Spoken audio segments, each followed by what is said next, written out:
YouTube there. I think Twitter and Facebook.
Oh, so we can't do the theme tune?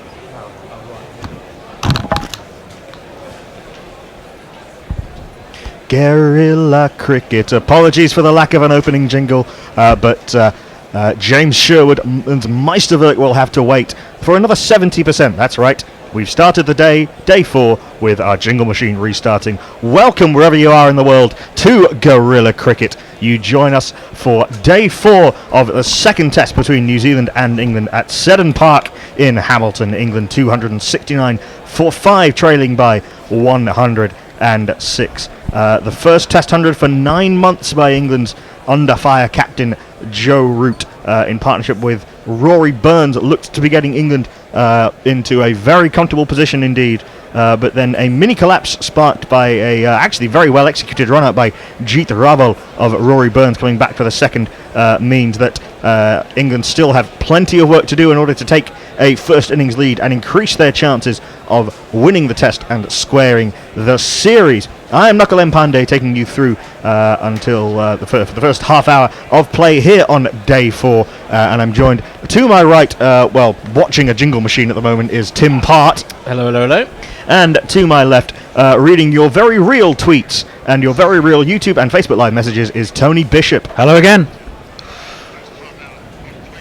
So, England, well, the first order of the day is, I say the first order of the day, the overall objective is for England to somehow come out of this innings with a first innings lead. Yes. It is. It's the old cliche. First hour will be interesting. If Rooty stays there for the first hour, then I'd back us comfortably to do it.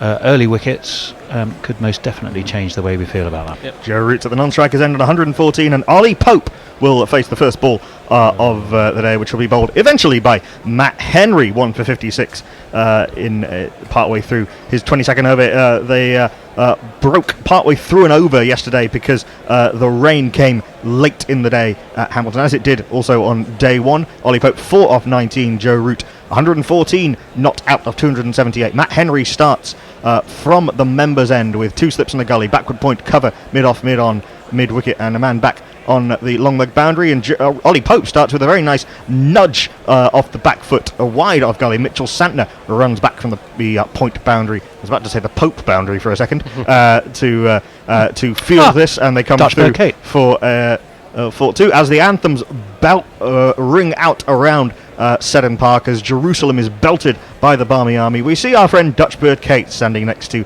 a rather unconvincing Charlie Chaplin impersonator. Well, he's there. He's been there every day, to his credit. He's been there every day of the tour so far. Ollie Pope on 6 now. Places up to the last ball of this held over from Matt Henry. It's well wide of off stump, taken by the New Zealand keeper Bradley John Watling, and that brings up the 100 overs of England's first innings. They are 271 for 5, trailing by 104. Who has joined us early on day 4? Well, on Crick Chaka, Musa Shinwari is with us, so hello to you, as is Ahmed Meher, and Ruksha was kind enough to share the screen, and Alassi Brian says there's no sound over here, which is odd. So we can double check that. But I'm not sure that's anything to do with us. Well, that would have been while we were restarting the jingle machine. It might have been. There was nothing actually playing, but hopefully you can now hear us in vocal quality. Well, how's he going to answer that question? Just out of interest, if he can't, if he doesn't answer, we assume he didn't hear, and therefore there is a problem either for him or for others. I think for him. Who knows? But we hope he gets it sorted. Well, no, it's just there was nothing playing because the jingle machine was restarting. Tim Southey is going to start the first full over of day 4. He's outside off stump, and that's nicely played by Joe Root off the back foot, guided it away out into the point region. Mitchell Sanders back at deep point, a deep point back immediately for Joe Root. I was seeing yesterday that he scored 80% of his runs yesterday between mid-wicket and backward point. Paul Torkington's with us as well. He's on YouTube, so I think I've covered off all major platforms. And he's saying, morning, gents. Say good morning to you, Paul. Morning. Ollie Pope facing up to Tim Southey, taken 2 wickets in this England first innings so far. Tim Southey got Dom Sibley LBW and Ben Stokes caught at first slip for 4 and 26 respectively. He's bowling now to the right-handed Ollie Pope, right arm over the wicket from the city end past umpire Dharmasena. That's well wide of off stump, tempting Pope out there. He has been dismissed there a lot in his short test career, but he leaves this alone through to the keeper. There is no run. We have a question on Crick Tracker, which might need a little bit more context from its author. The question simply being, what is this? Well, what is this? Life? What is this? What is this thing called, love? This is a cricket broadcast that you're watching and listening to. Absolutely. Who knows? 2 slips and a gully away. Ross Taylor, ever present at first slip for New Zealand, has taken some good catches but has dropped a couple of poor ones as well. There's also a short extra cover in place as Southey comes in back of a length, a little bit of nibble away from the right-hander, dropped down into the offside, and there is no run. Important day for Pope, I think. He's going to find himself in this situation a lot in the future, I suggest. But still quite a way behind with quite a few work to do. down. And if he wants to make his mark on this England team, this kind of situation. Well, and also his innings so far for England have been promising starts, and at least on 2 occasions given away by disappointing shots. Yeah. And has yet to post a real score, hasn't he? Southey in full delivery, a slower ball, I think, to start. Well, slowish at least, 125.9 kilometres an hour. It rather floats up to Ollie Pope, who drives pleasantly up to mid-off. There is no run. Yeah, he's chased a lot of wide ones. There's a sort of pitch map going around of where his dismissals have been in terms of width. They've all been pretty wide of the stumps, yet to pass 30 in Test cricket. Man's gone back on the deep square leg boundaries. We've got 2 slips on a gully, point, short, extra cover, long leg, deep backward square, mid on and mid off, as Southey is in full delivery, which comes in a little bit to Pope. He plays this slightly late, and it squirts off the outside part of the bat to gully, fielded by the man there. There is no run. Ridwan Hassan actually was the appositor of the philosophical question, what is this? Tanya Kumar says they should have declared overnight and should have tried to get New Zealand under 200 and chase 300 odd runs in around 100 overs. Declaring well over 100 behind would be a very bold move. Well, interesting one. He's possibly thinking about time, though, not unreasonably. Still 2 days to bat, but of course we have lost a little bit of time to rain in this test match. This one strays onto the pads from Tim Southey, and Pope just nudges it round the corner. They come through for a single, so singles to bookend the over. England 273 for 5, trailing by 102. Snervas Reddy Munmadi says, hope the youngster makes some good runs with his captain giving him support in the middle. Yes, indeed. I'm sure England fans would agree with you there. The Captain and the Pope, one of Barbara Cartland's unpublished romance novels. And Twitter is awakening, I am glad to say. Brian001 says, Sunday night in Northampton, probably the same elsewhere. If Root goes early, will he declare? No.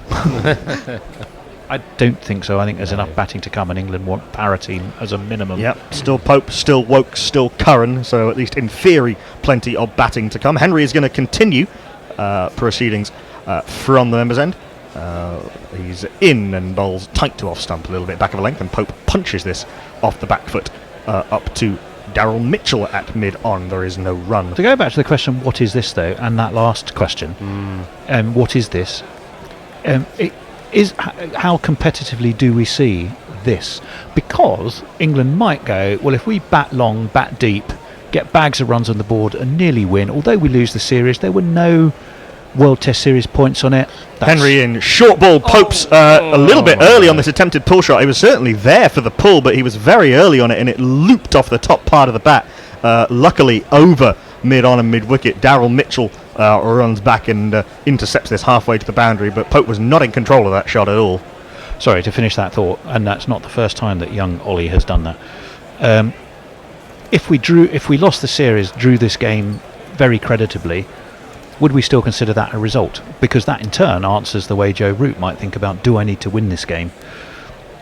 As Henry is in third ball of the over, back of a length, and Pope is in behind this one solidly enough and blocks back to the bowler. There is no run. I'm not sure we do necessarily need to win this game. I suppose the whole tour, as with the one-dayers, was about finding out about people.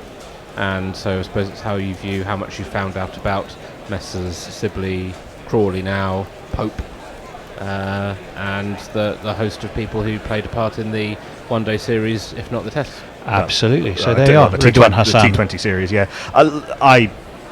I think England will be going hammer and tongs to win this. Not hammer and tongs per se, but they will be desperately keen to win this Test match as Pope is forward and pushing into the offside. Tom Latham fields at short extra cover. There is no run. I can bring you exciting news that the jingle machine has finished restarting. The Jingletron 2000 only needs a password now. Does anyone have a password? Vishal Arabhatia, in the meantime, in response to the would they declare question, says, Root, no way.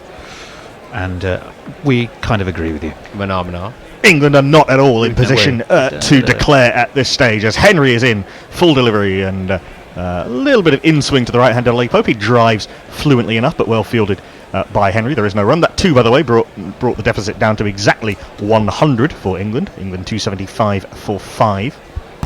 I read Brian 001 up there in Northampton, didn't I? Nick Martin says, evening all. Evening. As he's turned into Sergeant Dixon. Evening all. And Anna Forsyth, I will wait till after this ball to give it the due Henry turns. Respect it deserves. Top of his run and in with that very straight run-up of his short delivery, which nibbles in slightly off the seam towards Ollie Pope. He punches this out into the offside. Latham set back at regular cover fields. There is no run. 2 runs off the over. England 275 for 5. Respect that was for the ball and the tweet.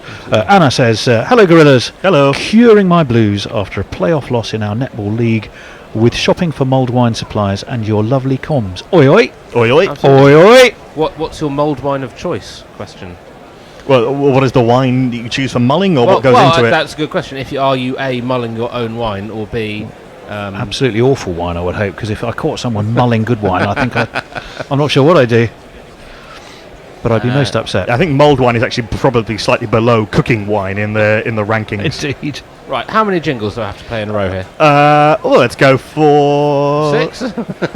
At least 4, I think. 4. As in comes Southey. Interesting field behind the bat as this delivery, which angles into off stump, is played into the offside. There is no run. There's a second slip and a gully only behind the England captain, Joe Root. Who is here? His voice is high-pitched and ginger hair like a pict, but massive runs he has hit, so there's that. Introduce yourself. Joe Root. Introduce yourself. Joe Root. Introduce yourself. Joe Root, actually. And shall we jingle up the bowler who is bowling at him? Yes, sorry. Well, after this ball, we'll do that. In comes said bowler, although we've already said it a number of times. That kept very low, snuck onto the bat as Root slightly caught on the crease, jabs at it, and then grins maniacally back at Tim Southey as it dribbled past off stump, and Watling did well to take that. Ball just died from a length. See, I knew that was going to happen. That's why I didn't play the jingle. And BJ Watling just puts that left hand down to prevent any buys. That's an absolute grubber. That is bowled by this man. He's so pretty, that Tim Southey.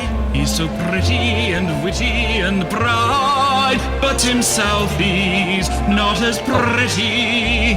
As King William said. Well, the ball wasn't particularly pretty, but the shot was very delicate indeed, straying down leg, and Joe Root just persuaded the ball with the middle of the bat to escape BJ Watling's full-length dive to the very fine leg boundary for 4.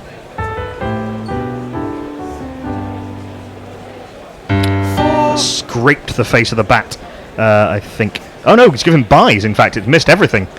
Slightly harsh on BJ Watling. I'm not sure there was a great deal he could have done about that, but it's given 4 byes nonetheless. And England now trail by less than 100. Woohoo! Back of a length from Southey with the deep point bat. It's an easy push off the back foot out to Mitchell Santner. They come through for a single. That one very much off the bat. Route onto 116. I was about to say it's very nice of England to wait until the jingle machine was up and running to Exactly. to get their first boundary, but then it was byes anyway. And that brings this man onto strike. We got a poke, take a good hard look at Solly Pope. It's Solly Pope, take a hard look at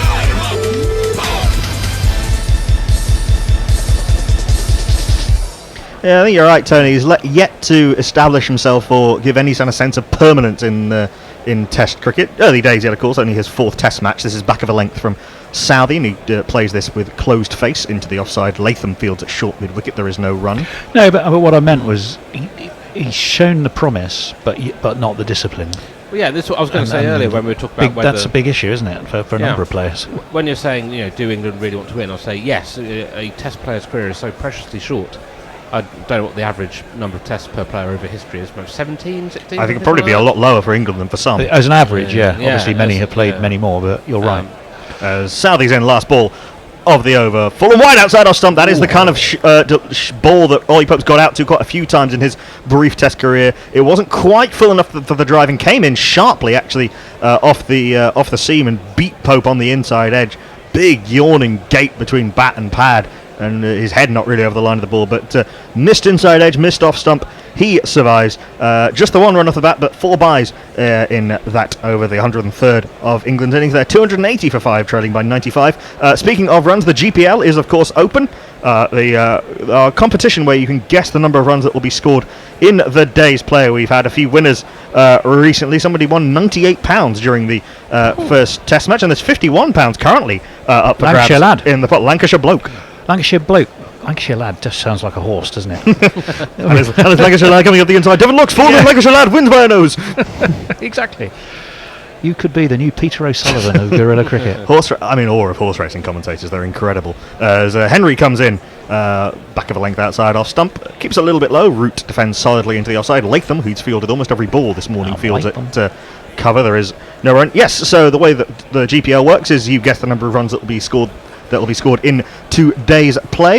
You pay £1 per guess. You can have as many guesses as you like, and if you are bang on, we don't do nearest the ball, you have to be bang on, you win the pot. And what is currently in the pot is £51. If 2 or more people both guess the same correct answer, then they'll split the pot. This is back of a length, and Root plays this very nicely, just opening the face, trying to beat the man on the point boundary, who is Jeet Raval, but it was slow enough that Raval could get round to his left to field. They come through for a single. Root moves to 117. You'd have until lunchtime, which is midnight UK time, to enter the GPL. We'll be plugging that as the day goes on. And the way you do that is go to guerillacricket.com/competition and follow the instructions contained therein.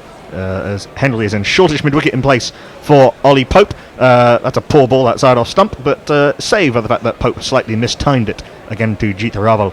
At backward point, there is no run. Raval's been criticised for his fielding during this series, but did pull off a very good run out of Roy Burns. James Humberston, hello James, says, morning guerrilla cricket, driving to Goulburn with my friend Pete. Please persuade him that listening to cricket is a good idea. Well, Pete, the evidence is before your ears. You're in the right place. You're in the right place, you're in fabulous company. Henry in outside off stump and left alone by Pope through to the keeper BJ Watling. There is no run. It's unpredictable, it's exciting, it has lulls, it has pinnacles of excitement. You can take your picnic, you can drink till you fall over. Probably not a good idea if you're driving. Well, obviously, no, but he's not. James is driving. Well, perfectly. If James is driving, sit back with a glass or a bottle or a can of whatever you prefer, and let yourself be succumb to the rich strategic tapestry that is guerrilla cricket. This is back of a length, and Pope plays back to the bowler. There is no run. Yeah, you see these strategies and personalities and narratives develop over time, and then it all comes to a point. What I love about Test cricket in particular, but all forms of cricket, is that you start with a very simple set of starting conditions, but it builds to unbelievable complexity. Well, Pete, if that has persuaded you to stay, I'll be amazed, because you also can hear the fact that we talk a lot of bollocks. Yeah. Last ball of the over from Matt Henry. This is tight to off stump, and Ollie Pope turns this nicely into the leg side, beats the man at mid-wicket. Mitchell Santner comes in off the square leg boundary. They come through for a single. Pope into double figures, moves to 10. Root on 117. England 282 for 5, trailing by 93. You know how you can sometimes read things and it all depends where the comma is. Yes. Okay. Let's eat grandma. A bit like what? Yes, let's eat grandma. What is this thing called love? So I'll read this. I'll read this in two ways. Okay. After long days, Root played a good knock. Or it could have been, of course, after a long day's Root, played a good knock. So you do have to be a bit careful. Making the knock. I'll assume it was the former. Making the knock even more impressive. Making the knock even more impressive. Indeed. Yes. What's this chap doing? Oh, he's scoring. He's scoring, Is and he? apparently with a bits of hosepipe in his ear. I'm sure they're headphones. He might just be irrigating his brain. Short mid-wicket and a short extra cover for Ollie Pope as Southey continues. Pope lunges forward at it, and it comes off the inside part of the bat on the bounce to Tom Latham at short mid-wicket. There is no run. The wonderful Dr. Leonie Hicks is with us. Evening, Guerrilla Cricket. Evening. This household might manage 6 overs before falling asleep, but we'll enjoy the commentary until then. That was 3 minutes ago, so probably 5 overs now. I prescribe caffeine Mog. for that. Hi, Mog. Hi, Mog. Hi, Mog. A bit of mulled mead is a delight on a wintry morn. Wideish slip and a gully, short extra cover, and the short mid-wicket. The men in catching positions as Southey comes in again, angling in towards off stump, but Pope plays it solidly from the crease back to the bowler. There is no run. Anna Forsyth assures us, oh yes, the wine will be of suitably shit quality. Oh, good. We'll throw in cinnamon cloves, oranges, and maybe, since we are in Canada, maple syrup. Oh, interesting. Oh, that's an interesting idea, isn't it? I bought some mead recently. Did you? Fucking disgusting. Not PJ mead, was it? No, it was. I for some reason decided to go Mead for the, you drink in your pyjamas. Yeah, it was herbal mead as well. It was horrendous. Herbal mead. Well, it was that or chili mead, and Ooh, chili meat sounds quite nice. I went to a food festival. I got lulled in. I'd had a couple of jars already. It was terrible. Southey comes in. Third ball of the over. Back of a length, and it strikes Ollie Pope on the thigh pad and dribbles down into the offside. The man at Gully Fields, and there is no run. A little bit of extra bounce from a length on this occasion. So this day 4 pitch starting to show signs of variable bounce, and thankfully the host broadcaster are listening to us and show us a graphic of precisely that. That ball pitched slightly fuller than the delivery, which shot through and narrowly missed Joe Root's off stump. But yet to do anything from terribly straight, but just outside off stump, a variable bounce is a little bit worrying. Well, that was a graphic that painted at least 10 words. Fourth ball of the over from Southey, and goes a little wider on the crease and makes Pope play this time up to Kane Williamson. At mid-off there is no run. That reminds me of somebody tried to come up with a universal unit of beauty, and they came up with the milli Helen, which is the unit of beauty that it As in Troy. Yeah, the unit of beauty that it takes to launch one ship. Wouldn't be Troy Deeney. I think even Troy Deeney would admit that he wouldn't really represent a unit of beauty. So the Helen of Troy, the face that launched 1,000 ships. I get it. Yeah. I get it. Yeah. I get it. Many wars were fought over her, including the wooden horse of Troy, am I right? Well, one long war was fought over her. Oh, this is outside yeah. off stump, and Pope lunges forward and plays it solidly enough up to mid-off. There is no run. There is a lunging quality to Pope's. Do we actually know what she forward really defensive. looked like? I don't suppose we do. I don't think so. Was she really that hot? Who knows? Neymar Butlin says, did I just enter a Douglas Adams time slip? Kiwis have batted once and we are halfway through our lineup and it's day 4? Oh, it's a leap year. Well, we did lose the entirety of the third session on day 1 to rain. We lost some of yesterday to rain. And run scoring's been possible, but not that easy on this Hamilton pitch. So, and yeah, England are batted in reasonably disciplined manner. Last ball of the over, jags in off the wicket. An appeal from BJ Watling, but nobody else is interested. It was clearly too high. Struck Pope quite high up on the pad. It bounces down into the offside. There is no run. A maiden for Tim Southey, the first of the morning after 105 overs. New Zealand lead by 93 with England 282 for 5. Here's another one which I have to assume is a typo, but I'll read it the way it's written. Joe Root, amazing toady. Well, I thought that was possibly a little bit harsh. Well, introduce yourself, Joe Root, actually. It's a bit harsh. I think he's amazing today. It's early doors to say that, but yes, he's done very well. Certainly did well yesterday. Pirate Badshaw sent us a picture of a scene from Young Frankenstein. Don't know why, but it's in response to something we said, and it just says it's alive, which it is. I tweeted at the the jingle machine. Yes, yes. of course it is. Of course it is. That would be the reason. Brilliant. Matt Henry with his furrowed brow and Roman nose awaits at the end of his run-up. Could be the other way around. As he's in outside off stump, and Root stretches forward and plays this with an open face, but on the bounce straight to Gully. There is no run. There's a little bit of Pat Cummins in Matt Henry's run-up. He's slightly sort of angled run-up, and he's rocking side to side. Now, I'm going to ask this question now because it'll give us something to think about at the end of the over. It's from Frazzy Glasgow. Hey, I'll wait till the end of this ball. So Wideish slip, almost at third slip is that wide, and Gully in a short mid-wicket. Root waits for this nicely as it nibbles slightly away from him off the wicket and just drops this down to the offside. They take a very nicely judged single indeed. Root now onto 118. Neil Wagner is warming up, pretending to be a chicken by doing some up and down squats, and now stretching out his. Have I got his time? quads. Frazzy Glasgow's question, very quickly. Evening, guys. Evening. How many changes do you envisage for the South Africa squad? They mean for England in South Africa, given it is part of the World Test Championship. Very, very good question.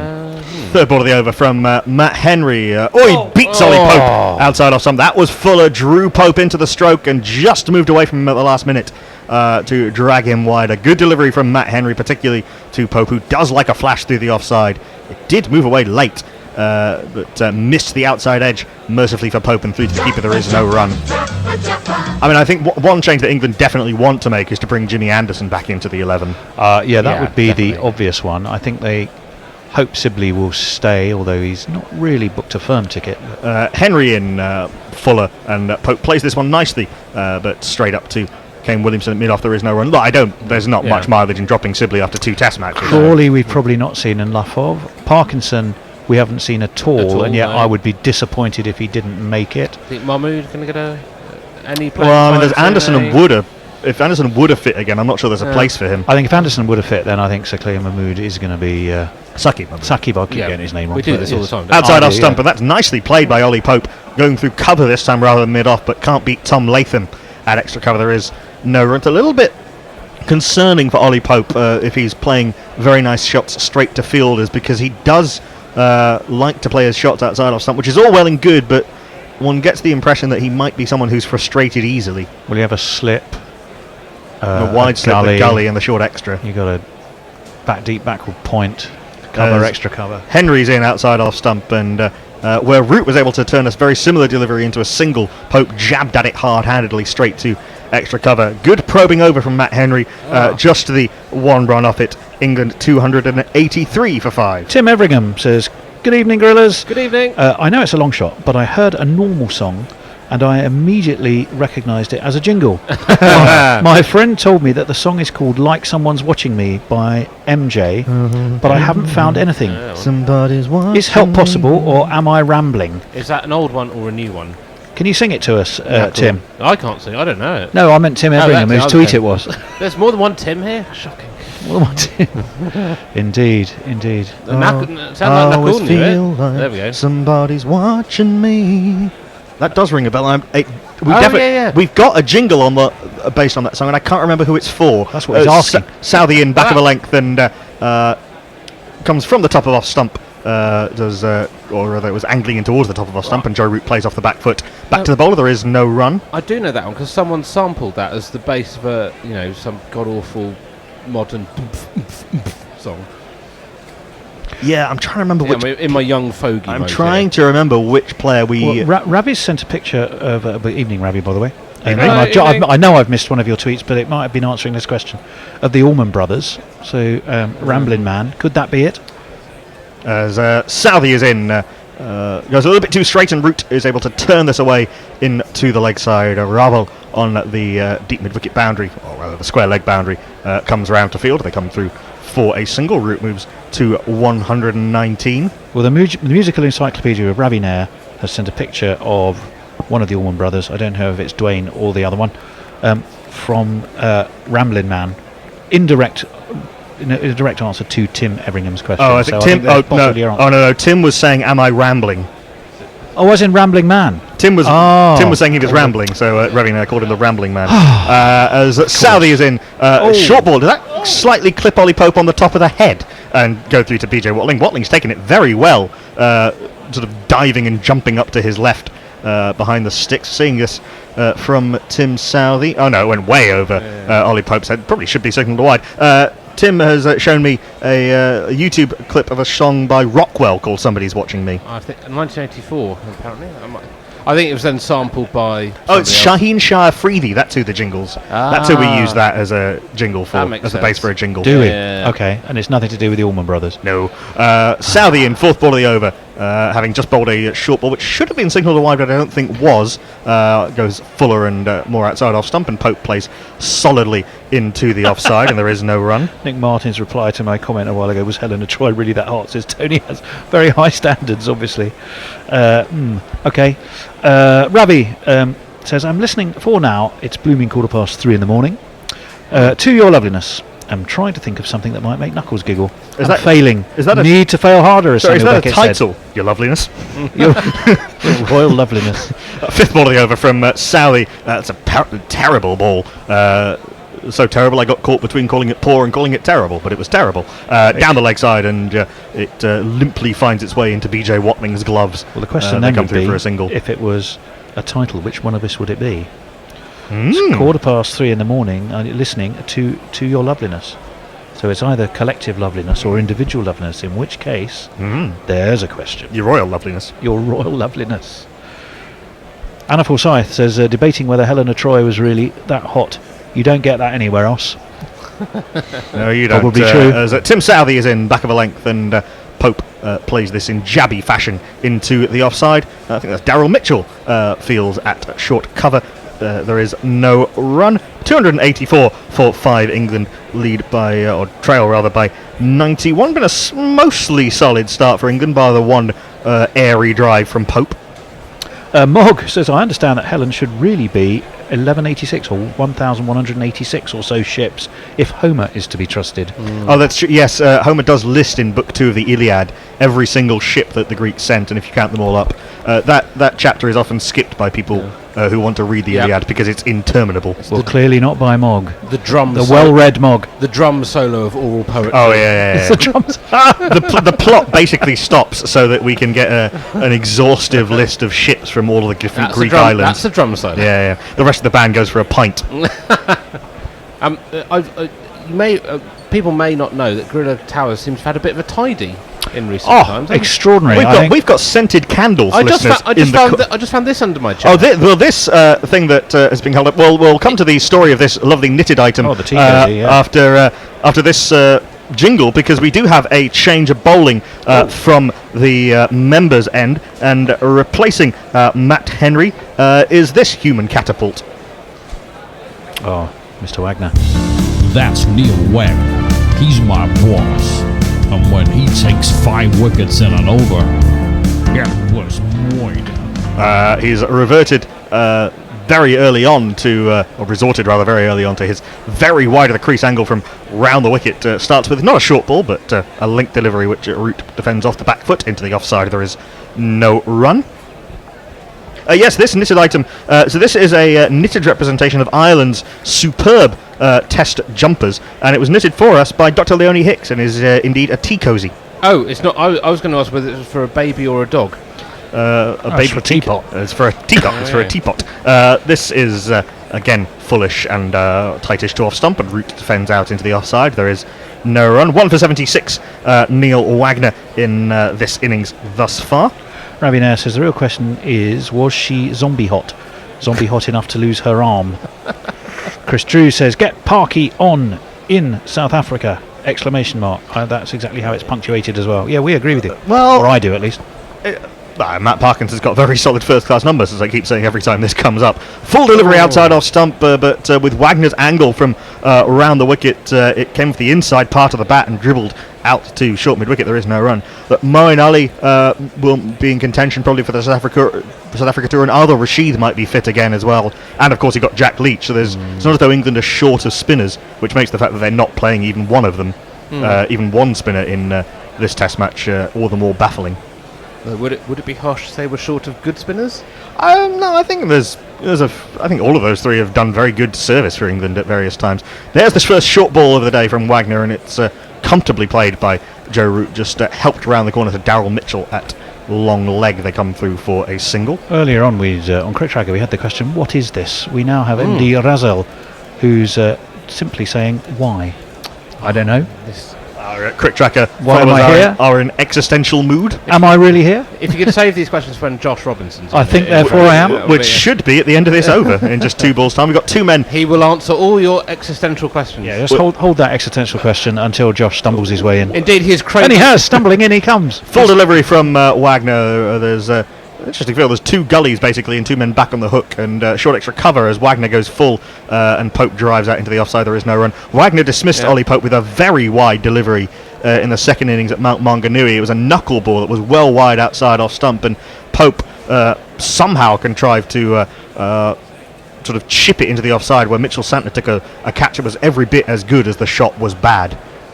Last ball of the over from Neil Wagner. Those 2 gullies, 3 men up in the offside, 2 men in the on, and the 2 men back on the hook. This is back of a length, and Pope plays on the back foot up to Matt Henry at mid on. There is no run. 1 run off the over. England 285 for 5, and we'll have a 3-person change. We will have not Fred Titmus. We will have Josh Robinson, and we'll have Jenya, aka Chasing Willow. On a little couch, oh, just like an old biddy. They need to stretch and slouch. It's been a few overs coming, but to the sofa, change gon' come. Oh, yes, it is. Yes, a change may be coming, according to that jingle, and in fact a 3-person change has materialised on Gorilla Cricket's furniture as Southey starts a new over to Root. It keeps a bit low, he blocks it out, back down the wicket, and let's welcome the people who will be entertaining you for the next half an hour. Have just left and gone into the green room. Reading your tweets to my left, it's at Chasing Willow. Ahoy, hoy. And playing your jingles, if there are any. Here's to you, Mr. Robinson. Dr. Robinson, please. Mr. Robinson. Please, Fred. Dr. Robinson. No, that wasn't the song. It doesn't work. Yes, that well-known song, Here's to You, Mr. Robinson. Well, That's Mrs. Robinson. well, yes, that's the joke. As Southey comes in and bowls, and he dinks us into the offside as Joe Root, and he wants a single, but there is no chance of one, and Pope did not move out of his crease at the other end, so Root looks at him, shrugs, turns around and goes home. And I'm afraid my mother is also Dr. Robinson, although in her case it's merely a courtesy title accorded to Does those she who know, practice physic. Dustin Hoffman? She doesn't. Okay. Or Glenda Jackson, as far as I'm aware. Mog is telling us that the jingle in question is for Shahid Afridi. Yes, I think Knuckle Which jingle in got that. question? Well, it's always a bit difficult when you have a multiple person changeover. We have no idea what they were talking about because we were so busy doing prep in the other room. As the Southey comes and bowls, this is angled down towards the gully by Root. There is a fielder there who shines the ball dramatically on the back of his thigh before returning it to the bowler. I mean, the best kind of prep is just stealing all Tony's notes, isn't it? No, have you seen Tony's notes? Or rather, stealing them off him before he comes on air, because then he's It doesn't make remarkably a difference. You stark as can't to what find to anything say. anyway. There was an opinion that the man sounds we like the just start of a saw looks a bit like a puffy Nasser Hussain. Oh, Jeet Raval. Yeah, does he? I don't think I can see it actually, but I need a better look. Southey bowls and carved down behind square by Root. I don't think there's anyone at third man, and he's going to pick up 4 runs. 1, 2, 3, 4. Yeah, it was not an edge. It was a legitimate shot. It was a slower ball. He did something clever there, but he Southey, but Root spotted it and played it away very comfortably, as he should do really, because he's been batting for quite a while. We were talking yesterday about England's run rate, and I ventured the opinion that it was a little bit tardy, because England do want very much to win this game, and to do that I thought they had to be batting a little bit quicker. Southey bowls, and Root thought about leaving and then decided to play it to cover. No run. And the fact that there is the danger of playing time lost to weather over the next couple of days, or there was yesterday, they lost the best part of the session, means that England have got a lot of work to do in terms of run rate if they want to get ahead enough to put pressure on New Zealand in the third innings of the match. How much is enough for pressure? Well, it's a good question. They're 86 behind at the moment, so first they have to clear that, the Southey bowls, and that jumps a little. Root was playing it with low hands, and he did a bit of a NASA there by saying, "Oh, that spat off a length." Didn't get up that high, but anyway, it's no run. The end of the over, 289 for 5. Yes, so I'm not if sure England I agree with that. if England get level by lunchtime, that would be quite difficult to do. So they're not going to score 80. Well, it's 2 hours. They could get level by lunchtime, but to get at least 150 ahead, or hopefully 200 plus ahead by the end of the day, it will be a massive ask unless they really go bananas. And they are 5 down already, so there's always a chance of wickets collapsing in a heap. It would have helped had they scored at a run and over more yesterday. I know that's actually quite a lot, a run and over. But if they would have pushed it along yesterday, they might have been in a better position, as Wagner starts a new over to Pope. So we'll come to the tweets in a minute. He gets a single towards square leg. Has anyone joined us on the Twitter sphere? What do they have to say? Ian Shaw wants your thoughts on Pakistan completely failing to get skittled yesterday. I was a bit disappointed, actually. I wanted them to lose by about an innings and 400 runs. Any particular reason? Yeah. 209 for 5. As Root is about to face his 300th ball, which is a decent knock actually, as Wagner around the wicket bowls, and this is, I think, more genuinely edged by Root to the finer of the two gullies, who's Ross Taylor. He takes it on the bounce, no run. A certain Neymar Butlins, interestingly named, is saying that it looks like he has been in his personal Douglas Adams time slip. It's called Thanksgiving in America. Yeah, he ate 6 tons of turkey and missed most of the test. That tracks. Well, anyone who's listening to us from the States, hope you had a pleasant holiday, as this is short and cut over the keeper's head, uppercut by Root. It's a shot that got him out twice in the last test match, but this time he more or less did what he wanted to, although judging by the smile on his face, maybe it wasn't quite. It went over sort of where a first slip would be. There isn't a first slip. It would have cleared him quite comfortably. No, that was a genuine uppercut. That was a good shot. He played it well, and he's picked up 4 runs. It's Nissan She. It's Nissan She. We're so educational on Guerrilla Cricket. We teach you how to say 1, 2, 3, 4 in Japanese. I wonder what that grin was for, though. Maybe just the audacity of having dared play that shot in the middle of a test match. No, I think it's more the fact that he got out twice doing something very similar in the last test match. As Wagner bowls it short, and it's pulled quite well by Root behind square on the leg side. Long leg comes round to field. A single to Root. He's up to 128, 295 for 5. Mog is saying that who the heck wouldn't want to know that Odysseus brought 12 ships and Telamoni and Ajax, the same number, to the big Trojan party. That is a very, very high-minded response to something. Also, who wouldn't want to know the full description of Achilles' shield? Wagner in again, and slightly edgy by Pope into the leg side. Goes to short mid-wicket, no run. Who would? Well, I wouldn't, actually, since you were asking. Would you not? No. Oh well. Wagner has not got figures that flatter him, I think it's fair to say. Over the last year or two, he's been perhaps the most important of the New Zealand bowlers in many respects, because he has been doing a job that he's created basically in world cricket of bowling short balls into people's legs and keeping the runs down and picking up wickets. This is floaty. It may have been a knuckleball. That's a great save from a diving cover fielder, which is Tom Latham. Yeah, it probably would have been 4 if it got past him, but he stuck out his left hand and plucked the ball up. So a dot ball. Pope will be ruining his luck there because he thought he timed that quite nicely. He did. At the end of the over, 295 for 5. Chris Drew is asking Josh what he's drinking and saying that is the most important question of the day. What I'm drinking, Chris, sadly, is a bottle of Durbanville Hills Merlot 2013, which I grabbed out of the cupboard at Gorilla Towers. I was summoned here at short notice. I was planning on getting an early night / marking the PhD I'm examining on Tuesday, when Knuckles sent a message out to the group chat saying that we are rather short of people, which turned out to be not... A slight exaggeration, or rather slight understatement. In that an understatement would be we had nobody here. It was an overstatement. It was he underestimated the number we had, though.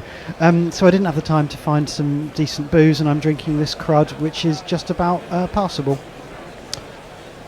You're listening to Wine with Wine about wine, Mr. Josh Robinson. If Neil Wagner takes wickets with short balls, but only bowls short balls, does that mean that he has a good short ball? He sort of invented a new technique as Southey's first ball of the over is defended by Root. In that ripping up the coaching manual. Well, he seems to get away with more short balls than you would think would be allowed under the playing conditions.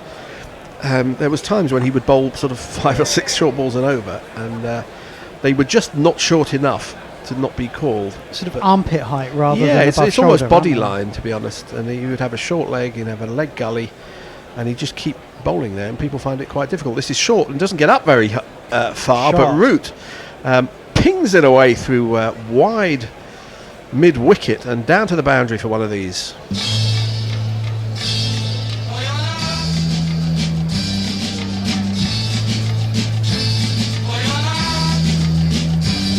Well, finally he's timing the ball sweetly, because that didn't do what you would have expected it to do. It stayed very low, and he pulled it from outside the off stump.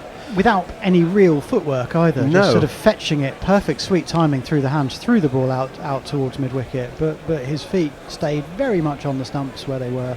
Yeah, he's got a good eye and a good middle of his bat as Southey's in again, and this is just dropped down towards 4th slip by Root. There isn't a 4th slip, but the gully makes good ground to his left.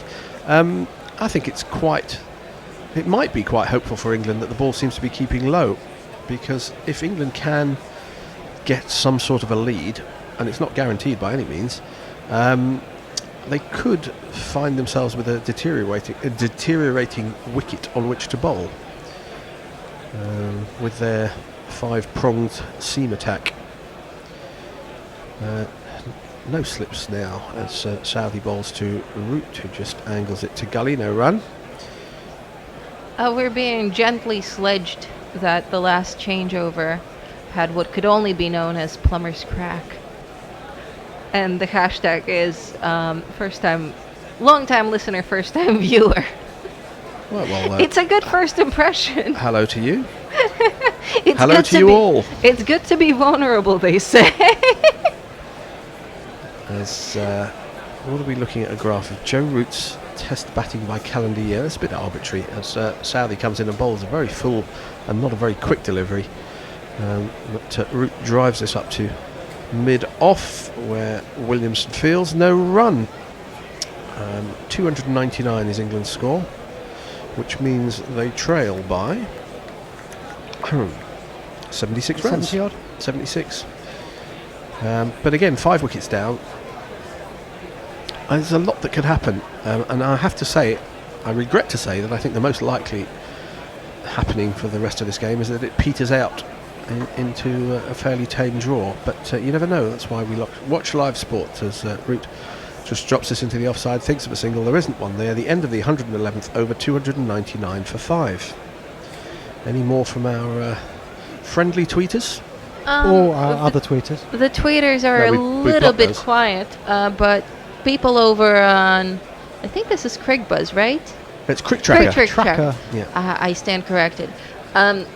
There's a person suggesting Cuddly Toy by Roachford as a Jason Roy jingle. Cuddly Roy. Cuddly Toy. Yeah, but Oh, yeah, okay, yeah, yes. yeah. Which is best sung by Alan Partridge in the Alan Partridge movie when he's driving to work and he's singing along robustly and doing all the actions. It's very funny if you like that sort of thing.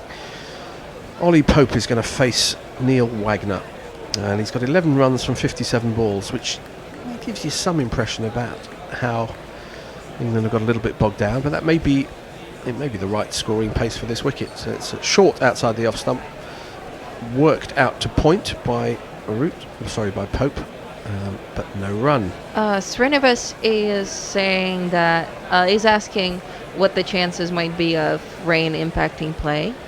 I don't know. Haven't examined the weather forecasts. If Messi Jez is listening, he's usually good with that sort of thing. He gives us rain percentages and the like. And he thanks us for our efforts, which is very sweet. Oh, that's very sweet. Yeah. Pleasure. Do send us financial recompense for those efforts. But you don't have to. If No, you'd like but you're to, very welcome if to. you'd You know, like to. $2 a month on Patreon will get you our undying gratitude. Yeah, that's not worth very much. No, worth even less is early access to our podcast. I think we should be paying you to listen to our podcast. But as this is well wide of the off stump, Wagner's come over the wicket now to Pope, and that was so wide it could almost have been called a wide, because umpires nowadays are allowed to take context into whether they call wides or not. In other words, if they think people are doing that just for the sake of keeping the scoring rate down, they can be a little bit harsher on wides. They never used to be able to. And Paul Torkington is saving us the trouble of looking at the forecast, saying that chance of showers today and definite showers tomorrow. Right, so if England want to win, they need to do some work, as this is edged behind square on the leg side by Ollie Pope. A single is taken, and that is England's 300, which is, I wouldn't say warmly, it's sort of desultory clapping from the English followers who are huddled together on a bank. It does look a little bit like they're trying. It feels like they're taking chances, which I don't necessarily approve of. Yeah, but I mean, it's unlikely to, from this position, that England could lose this game. Oh, it's everything to lose. no, He can still lose. I don't think there's enough if you're time good for at it, England and they to are. lose this game. So if that's the case, as Wagner bowls, and this is cut down to Oh, that's nice. third man for a single. Made that look nice and easy. So this Yeah. is why I disagree with you, Fred, as to the state of the game. Or rather, I mean, I agree wholeheartedly that England have batted more slowly than they might have done had they really been trying to get into a position to play for a win. Yeah. However, with this much taken out of the game, But do the you only real way of bringing about a result is a fuck up by the team batting third. well, you want Now- to put yourself in a position to create that fuck up, or to make that fuck up count, as this is driven by Pope, not particularly well timed in mid-off fields. Yes, but whether England declare now or get bowled out now 75 runs behind, yeah. or keep batting until they've got a lead of 110, Yeah. if New Zealand get bowled out for 80 odd, they're going to lose the game. No, not if they got bowled out for 80 and England had conceded a first innings lead of 75. You'd think 150 might take some getting. Might take some if they getting, no, from a true. team that has just bowled out for 80. As Wagner bowls, and this is he finds a gap. No, he doesn't find a gap. Pope. He's in that mode where even his well-timed shots are finding fielders. End of the over, 301 for 5. What I'm saying is, I don't think, barring miraculous happenings, that England can lose this game. No, that being that's the why I case, agree. I'm going to use a poker term here. They're free rolling. In other words, the draw is the most likely result. But if England are the only team that can win, then they ought to be trying to press that nominal advantage. I agree wholeheartedly. Yeah. The thing is, the equation becomes the amount of time left in the game and what are the circumstances under which the side batting third, New Zealand in this case, are most likely to fuck it up. Right. I mean, let's take the series context for starters. I mean, if England were 1-0 up in this two-match series and in the exact same position, They'd bat on. they have had no interest in scoring rates. They'd have no interest in anything. But they're 1-0 down, which means that if they want to get anything out of this series, and any sporting event, you know, the prime object of the participants is to try and win the game, or it should be, unless you're, Martin O'Neill managing. Yes, but also to win the series. Well, they can't win the series, but No, they can tie but the series, to tie the series. or prevent the other team winning the series. As series. you rightly say, if you're 1-0 up in the series, then winning the game becomes less. Yes, because your important. objective is the series. That's true. We've got to change the bowling, and we'll jingle him up. I bet you hold out, you better not drive, you better not sweep, I'm telling you why. Santa's balls are drifting around. Santa's balls are drifting around. Is this Mog or Perko? Was that reaction to the jingle or to a tweet that was sent? No, that was the jingle. I like the jingle. Santa, left arm round the wicket, Root goes right back on his crease, pushes it into the leg side, takes the single, and brings Pope onto strike. The point I'm making, I'm going to expand it just for the last time, is that if England cannot, under normal circumstances, lose this game, then they might as well try their damnedest to try and win it. Now, I agree with that. Yes. My implementation of it would suggest that England are far better off declaring 30-40 runs behind. Yeah, well, with more time left in the game. Perhaps. The only trouble is that if they then 100 for 2, that's more or less going to have killed the game, isn't it? Whereas if you've got any sort of lead, and you pick up early wickets as Santner bowls and Pope defends, that's called the scoreboard pressure, as they call it nowadays. You're right. If they absolutely had to win this game, if it was a World Test Championship final on the line, a bit like that game we saw between series. Somerset and Essex, where Somerset declared setting them, 60 or something, as Santner bowls, and edgily edged. Does that make sense? Yes. Well, edgily edged would be middle of the bat, but it's play to point, no run. Did the tweeters have anything to add to our gripping conversation? Adelaide Barmies is saying, good morning, chaps. And morning. Draw is odd on going to bin it down tomorrow. It is going to bin it down tomorrow. Well, and there will probably be a draw. Yes, Santner bowls and Pope defends. But, yes, that is the most likely scenario, but if it was absolutely critical, England would be playing it slightly differently, and they might as well. That's what I'm saying. Santner bowls and Pope defends. And might as well be both upping the rate, but also thinking potentially, given that they haven't upped the rate at about a more aggressive declaration. Well, I'm going to expand on your point, as after this ball from Santner, which Pope defends. If you said that England would have a chance of winning this game if they declared now, so 70 runs behind, they might as well have a thrash now, and then if the worst happens and they did get bowled out, they would still be in that position. Agree So wholeheartedly. they might as well have an absolute thrash. Yes. There's no game theory downside to that. Correct. Dr. Leonie Hicks, the knitter of the microphone cozy. Fellow graduate of Queen's College, Cambridge. Oh, very lovely. How do I pronounce her first name? Leonie. Leonie. The way you did. Ah, okay. I was not confident. And she said, did I hear the jingle correctly? Santner's balls are drifting around. You did? They are, yes. Well, you can understand that a couple of ways, I'm sure. But I choose to take it in the most literal explanation, which is the balls that he's just bowled. He's spreading it about a bit. He's not. He doesn't drop the ball always on the same handkerchief. Well, he's a good bowler, Santner. He's a good cricketer. I mean, he batted terrifically well in the last Test match. It was his innings as much as Watling's, which put New Zealand in the strong position they had. Very, very old-fashioned bowling. It's good. Yes, it is old-fashioned bowling, but it's good You nonetheless. don't see quite as much of it anymore. We have a change of bowling. It's the man who seems like they've just dragged him out of the pub to be here, but he is an international cricketer, and this is his jingle. And it's the other person called Mitchell. Son of an old black funny and peep show.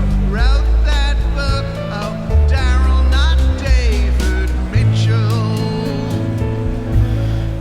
Mitchell hasn't got a wicket in this innings, none for 28 of 12. Did he take one in the... no, this is the first innings.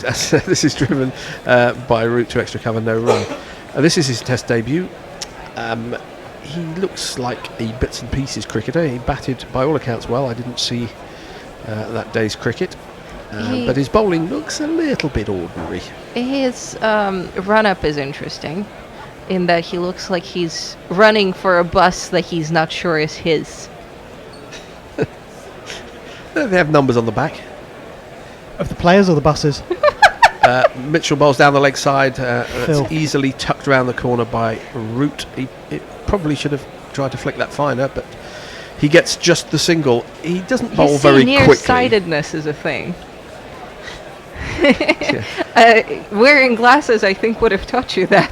He just looks like he's a club cricketer who's been drafted in. I'm being unfair. I'm just going on his looks rather than on his performance, because by all accounts he batted well, but his bowling looks ordinary. But you do need people to fill out an 11, and he's in there because of the injury to de Grandhomme, and who knows if de Grandhomme is fit again and comes back for the next test they play, which will be in Australia, we may never see Mitchell again. That sometimes happens in test careers. So he might as well enjoy it while he's out there. He bowls to Pope, and it's driven, not particularly timed. He hit it into the ground. Mid-on has enough time to come around and field, and Pope is struggling to get the ball off the square. It doesn't look like he has the raw pace of a test quick bowler, does he? No, well, he's not. No one. I don't think he's claiming to be. But given that, then you can't really afford to spear the ball down the leg side the way... No, well, he did it once, but it's his first over of the day, and we're allowed a little bit of leeway. It's not like he's a leg spinner. Mitchell bowls to Pope, and he cuts this into the ground. Vatican slice. Down between the keeper and the stumps, and he goes down to the boundary for 4 runs.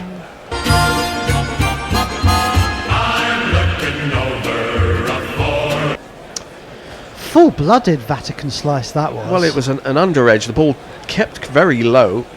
It was not too wide, but Mitchell has an expression of angst on his face, as if he'd bowled an absolute jaffer. He didn't. It was a pretty ordinary ball outside the off stump, and the batsman, they didn't get up very high. What do the tweeters have to say about Mitchell or anything else? Well, Ravi is gently reprimanding Josh, as Mitchell bowls again, a bit straighter, and Pope defends, saying that he has never been denied an edgeways word. I don't think you read out the tweet to which he was responding, did you? No, he's responding to you. You said that you cannot get a word in edgeways. Yeah, but I tweeted that, and I don't think you read it out. Well, why would you tweet something when you're sitting here with a microphone in front of your mouth? Well, he's not being able to express himself. He's trying to find other avenues, perhaps. Your job is the jingle machine. Don't get Indeed. above yourself, Oh. Robinson. Mitchell bowls, and it's outside the off stump. That one does get up a little bit, and it was taken shoulder height by somewhat surprised Watling. The end of the over, 307 for 5. And Josh, you'll have ample opportunity the rest of the day to talk to your heart's content. We're having a change after the next over. Big Steve is in the house. He really is big. And if you're just joining us, we're already having thoughts above your station type of conversations. Oh, and there's some Super Troopers in the audience. With one of them with his shoes off. Are they actual Mounties or whatever the New Zealand equivalent, or are they in fancy dress? No, there's a movie called Super Troopers. Oh, is it? Okay. Yes. They Super do Troopers are look stage like lights. it does look like the sort of costume you would see at the Vauxhall Tavern late on a Another good reason to avoid the Vauxhall Tavern on a Sunday morning. That is not it. I would be completely out of my depth. Well, some running repairs. This is ridiculous. Bloody hell. Nail scissors Have come out to trim the edge of Pope's bat. See, I don't even need to finish a sentence because Fred will... I'm the one doing the descriptions of what's going on the television. You're playing the jingles. Play us a jingle. Just pick one at random.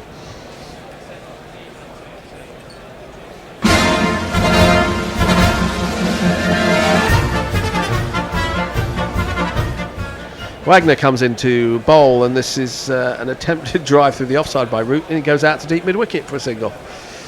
The wicket is doing stuff, isn't it? Josh, why don't you tell us? Is the wicket doing stuff? It does. It seems to be coming on. Anyway, slightly- the next ball. It seems Is to there, be. where's the rim shot jingle for that? Yes, I set you up and drop you in it. Wagner's coming back over the wicket now. He can't find himself a decent line.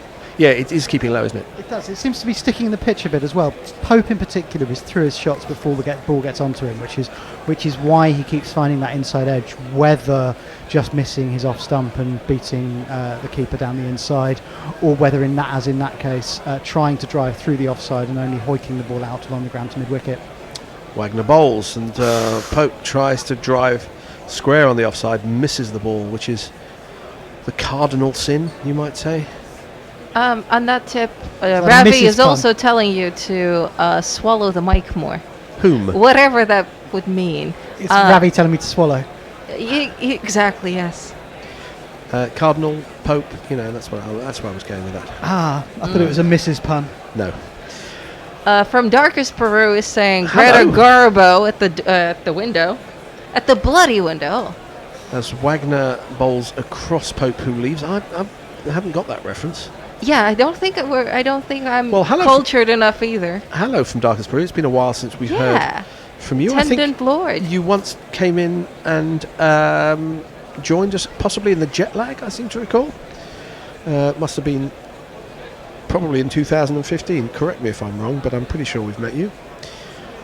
As 3 balls left of our little stint. We'll have other people to annoy you a little bit later, as this is edged past gully by Pope. Just the single. I think that was face of the bat. Was it? I think so. Okay. Prodded out. Angled Through rather point. than edged. 17 out to Pope, 309 for 5. And we're seeing how the wickets have fallen in this game. Wagner did bowl one across Crawley, who was defeated by the line more than anything. He got an outside edge to Watling. I would say that ovens are all different and all liars, but I would say that speed guns are too. Yeah, it's definitely true, as Root defends this one from Wagner to point. No run. Because I don't think that was 130. Yes, sometimes the eye test doesn't coincide with the results of the speed gun that flash up on the screen. Last ball of this over and our stint. We hope you've enjoyed it, and if not, well, there'll be another stint along later. And Wagner will bowl it round the wicket to Joe Root, who gets an inside edge into his pad. It dribbles out the offside. The end of the 150th over. 309 for 5. Here's a jingle. The best things in life are free. Just like Gorilla Commentary, we need money. That's what I want. We need money. I don't like the BBC. I prefer Gorilla Commentary. I want money. $20 for the archive. That's what I want.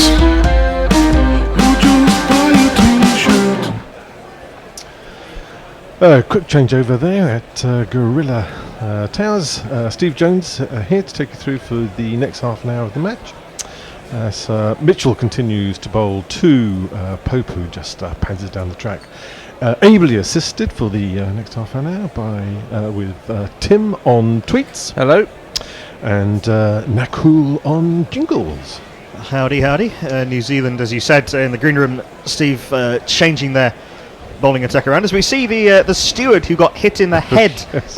by a 6 on day 2 seems to be all well and good. He was not looking at the ball. Either that's the hair or a important very thing. misshaped head. Yes.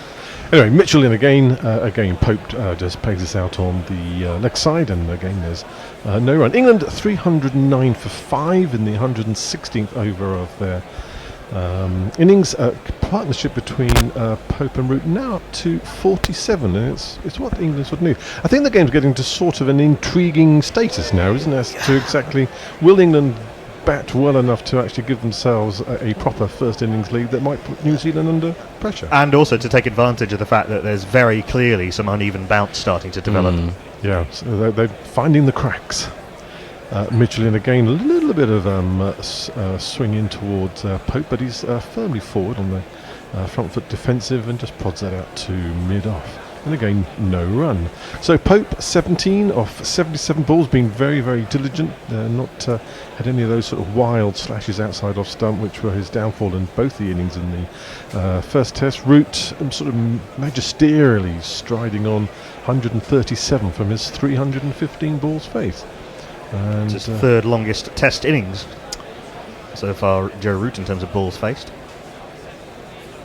Mitchell in again and again. It's a forward defensive, and there's no run. What are his two longest innings? He then? got 180 off 338 balls against Australia at Lords in 2013. That was when he was an opener. And batting at 3, he got 254, came off 406 balls against Pakistan at Old Trafford in 2016. Well, I'd be quite happy for him to repeat that score, actually. Yeah, Absolutely. the 180 gave rise on to a Twitter phenomenon known as root maths. Root maths. Maths. Maths. Because he didn't really score very many other... That was his only significant score as a test opener. And people said, well, he didn't do very well as an opener. If you take out the 180, which... Of course. Mitchell in again. Pope firmly strikes this out towards mid-off, but straight to the fielders, so no run. The score remains 309 for 5. Pope just cannot find the gap, can he? Yes, 5 dot balls so far in this over. We'll catch up with some tweets in a minute at the end of the over. He's doing well not to get frustrated at the fact he keeps middling the ball straight to fielders. Yes, just hang in there. It'll all come good. Beautiful ground, this Seddon Park, isn't it? I have to say. It's, A lovely boutique ground. yes. Mitchell in for the last ball of the over. Again, Pope forward. He's sort of half running down the track after the ball, but no, there's no chance of a run there. That's the end of the over. Tim, what do we got on Indeed, Twix? well, multiple love-ins for love-ins. Jen, describing Darren Mitchell's run-up as running for a bus that he's not sure is his. Adelaide Barmies and Ravi Nair, enjoying that one particularly. What else have we got? Neil Franklin has thrown the gauntlet down. He says, "Shut up, not Fred. Great as you are, Josh knows more about cricket than you do." Presumed mic drop. Please don't drop these mics. Ooh, so... yes, so a good partnership developing here between Root and Pope, up to 47. England 309 for 5. Previous long range shot of the ground at the moment, so it looks like nothing very much is actually happening on the park. Well, we have another. It's a day for listener questions, I think. Got another one from Very Deep Third Man here. He says Australia versus New Zealand starts in 10 days. How do we think it will go? Australia's record at home is formidable. Pretty good, isn't it? Warner's in the groove. New Zealand got beaten pretty badly the last time they were in New Zealand, apart from that draw at Perth, which was a terrible wicket. So Wagner to continue is continuing his line of attack from around the wicket and bowling very wide actually, not fairly wide. But Root just pokes this out square on the offside and comes down into some gardening on the track, which, as we were saying earlier on, is beginning to show some very going to be interesting. Tricky to face Wagner if the ball's not bouncing from a length. And we're seeing quite a few of those balls coming off the inside edge, flashing into pads, and again that one ambles down towards the leg slip area where Watling charges round from wicketkeeper and fields. There's no run again. We're just watching a replay of that, and it's again that's kept a little bit low inside edge onto his back pad. Could have been not that far from the stumps. Watching it, well. Whereas Stokes got the rattle, Root was lucky not to be dismissed. And Wagner looks frustratedly to the sky. Root's making a very considerable effort to get onto the front foot. Wagner again, and Root front foot just pokes this down past the man at gully. Third man jogs around, chucks it back in, and that's one more to the score. England move on to 310 for 5. It's an interesting change of pace with Neil Wagner bowling from one end and Daryl Mitchell from the other. It's all very, hard and fast and angry from one end, and all very sort of... Daryl Mitchell I don't think is a bad bowler, but it's all quite gentle. sedate, I think is the phrase, isn't it, at the moment? A lot of conversations going on in the field. So Wagner reverting to over the stumps, and in he comes, and Pope just shoulders arms, watch this go past into Watling's big gloves, and no run. Not Fred and Josh, sorry, we're discussing whether England need to pick up the scoring rate a little bit and try and get to parity a little bit quicker and try and sort of take control of this test match and potentially force a win. Well, I think they're going to have to up the rate at some point, because if they want to lead, they need to get it into 3 figures, don't they, really? One, they've got to get to parity and then try and set something up. Wagner in again, Pope just shoulders arm, watches this go past his off stump and into Watling's gloves. Our listeners on Twitter need to up their rate as well. Nothing for the last 5 minutes. MD Razel on Crick Tracker, who posited the question, why, has now said, watching this video, please. Well, please do. Good. Good. Watching this video, thank you. Indeed. So Wagner into complete the over, and again it's just outside off stump, but Pope actually plays at this one and angles it away to the man at Gully, who fields it quite safely. End of the 117th over. England 310 for 5 trail the New Zealand score by 65. We should also remind you that you can watch the live feed on GorillaCricket.com or on YouTube. Just search for Gorilla Cricket. I don't know if this has been read out already. Apologies if it has, but Slovenia Dave says on YouTube, I think England are trying to turn themselves into a proper test batting team. Yes. And using this innings simply as practice. I think there's a great deal in what you say, and we saw signs of that certainly on day one of the first test, where England were batting in quite a cautious manner. There's been a lot of public statements of that regard from Silwood and Giles. You can of course enter the GPL as well. We've had no entries just yet, but you can enter.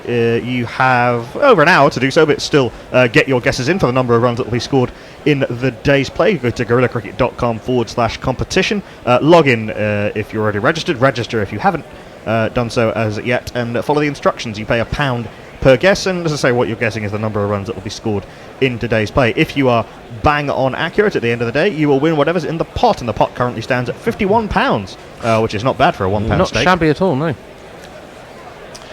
A nice return. So Mitchell to continue.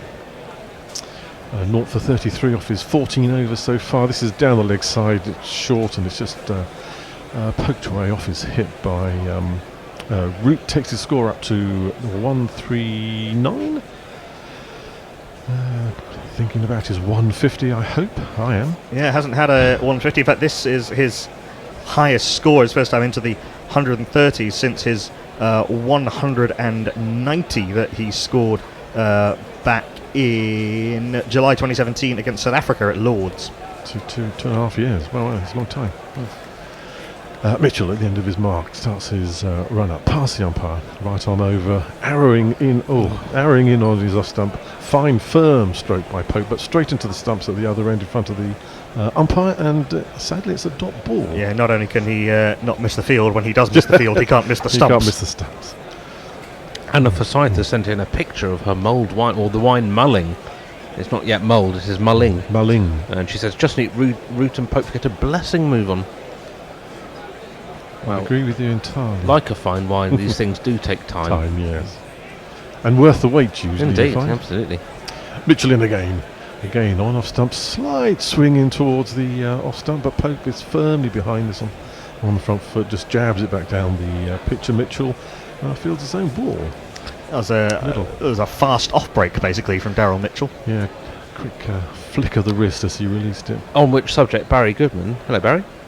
At Big Sexy Barry, nonetheless. Great handle. You're making Mitchell sound like a cross between Gooch and Trott. Is he at least up to Mullally pace? Winky emoji. Outside off stump, just prodded into the offside, and Gully theatrically dives and stops the ball. I'm not sure he's as quick as Mullally. Mullally was kind of quite lithe. Mitchell bustles, doesn't he? There we go. There's a lot of bustling going on. 126, 125, oh, 104 and 120. Yeah, I don't deal in KMPH. What's it in miles? He's bowling in sort of the high 70s, low 80s. He bustles. Range. Yeah, he's a bit more he looks quite skinny up top, but he's quite sort of a good sort of. He's got a good sort of seam bowler's arse and sort of quite strong, sort of, as you say, bustling action. Reminds me a little bit of Stuart Thompson of Ireland. Here he is, bustling in again, past the umpire. Again, arrowing in onto his middle and off, and just struck firmly out into the field. But once again, absolutely to the fielder. Indeed. John Perry, hello John, says, surprised at the lack of discussion of the defining issue of this test. I refer, of course, to the absence of Colin de Grandhomme, depriving us all of the chance to hear his wonderful jingle. We might play it. Oh, I just play it at the end of the over. Fuck it, let's play it. Fuck it. We will play it at the end of the over. Yeah, Colin de Grandhomme has I think a torn muscle in his side. Oh dear. Well, the good news is we've only got one ball to wait for the Colin de Grandhomme jingle. As Mitchell trundles in. Short ball, Welsh. I hope it's the side of his shaving hand, because I want that glorious tash to make a comeback. It was a fantastic tash that Colin de Grandhomme burst into the international scene with. And Colin, if you're listening, this is for you. I turned to look, but I was gone. I cannot see my own reflection now. My body's gone, my face is gone. I have become Colin de Grandhomme. Well worth the listen. Especially for that solo whittle at the end. Lovely stuff. Right, well, we're in the middle of... we must be having drinks or something, I thought. Because, obligatory commercial break, you know. The longs. I see it was chili chocolates and all. These drinks are sponsored by everyone. Yeah. Yes, it is. It is drinks on the first session of day 4 of the second Test match. New Zealand made 375 in their first innings, and England are 311 for 5, trailing by 64. They're not galloping those arrears, are they, at the moment? So here's a question for listeners. Of course, it being the commercial break now, we're having all the Christmas ads on. When was the last time a cricketer was in an advert on TV? In the UK, or we're a multinational listenership. We'll take Andrew Flintoff's been in a few. Oh yeah, Giacomo and a few. Oh yes, and Ruti obviously does all the Sky trailers and. They don't count. Stokes been in one for Red Bull. Did that ever make its way to TV, or was that just an internet quietly shelved? The last one I can remember that got significant airplay was actually Beefy and Lammy. Oh, yes. Oh yes, advertising British meat. The problem is, you see, I watch everything on record, and then when the ads come on, I just fast forward through it, so I never watch the ads. We have another question from Ravina here. He says, dilemma as I'm sleepy but hangry. There's a vote, so we can vote as a 3. Should he either make food or eat snacks? Eat snacks. Okay, that's unanimous. We're doing that, right? Yep. Eat snacks. Done. There we go. And that has 100% of the vote after 3 votes. There we go. Well, we've retweeted the poll. So we actually put out our own poll before the start of play, which is who will take a lead, and if so, and by how much. So the options were New Zealand take a lead by 50 plus, New Zealand by 20 plus, England by 20 plus, and England by 50 plus. And the votes were very close, actually. New Zealand by 20 plus and England by 20 plus both had 29% of the vote, but New Zealand by 20 plus won by, must have been just a handful of votes. England by 50 plus was on 25%, and New Zealand by 50 plus was on 17%. So certainly they're about to lose. Our respondents, Yes. the respondents to our poll, all of 163 of you, saw this game quite evenly balanced at the start of today's play. Of course, I think all 163 of those people should double down on their guesses by entering the GPL. Indeed. Yeah. GorillaCricket.com/competition. I presume double down will be word of the year at some point, as voted by the Oxford English Dictionary. Double down. And double Ask down. Josh, he's the English expert. He's on strike. He can't give you any academic. True. Oh, actually. sorry, I forgot about that. He'd be a scab if he were to answer that question. So, match summary: New Zealand 375 in their first innings. England currently 311 for 5. Root 139 not out. Pope still on 11, I think, not out. Haven't put the score up on screen, so I'm doing that from memory. It's a little bit for 17 not out of 88. This must be And his longest. England trailing by 64. I think this is Ollie Pope's longest innings in Test cricket by some distance. Slovenia Dave on YouTube says beefy. Oh, the adverts beefy. 3 shredded wheat and Heinz beans, presumably not together. That would be a horrendous combination. That's right. He did do those shredded That wheat is ads for a very 25, long time. 30 years ago. Oh no, I think he reprised them sort of 15 years ago or so. Wagner to continue anyway. So cricket's back on, folks. The good news again. Around the wicket, very wide to Root, who just calmly strokes this to the boundary where the fielder sort of ambles around, throws it back in, and everybody's strolled through for one more run to the England score. 50 partnership up between And Root 50 and partnership up. Congratulations. They shake hands in the middle, and Did they shake or did they fist bump? It was a shake. it was a shake, Old yeah. school. Mm. Cricket done properly. Root into the 140s. Pirate Badshaw says, given the lack of public prominence of cricketers in Ireland, I think I can safely say that no Irish cricketer has ever appeared in a Christmas ad. Open to correction. Next ball from Wagner, gone back to over the stumps, and Pope continues to find the New Zealand fielders very comfortably. Firm off drive to mid off. Who's that doing exercises? It's Latham, isn't it? Henry Nichols. Nichols, sorry. Right. They're going to bring Nichols on, do you think? Oh, Maybe anyway, he's- Wagner. Maybe he's just keeping himself limber. Yeah, jogging in. Again, outside off stump. Pope hits a fine shot. Oh, good save. Almost gets it past the fielder, but he forces him into a diving save to save 3 runs there. But Nichols. He wouldn't have got that if he hadn't warmed up. yeah, he obviously knew the ball was coming to him. Henry Nichols has bowled 29 deliveries in his professional career, none in international cricket, and has never taken a wicket. So it would be a desperate move. Kane Williamson bowls a bit. Yes, I know. He did in the first test, didn't he? Turned his arm over a few times. So Wagner to continue to Root. Again, around the wicket, stroked out to the cover fieldsman. One bounce into his arms. Again, no run.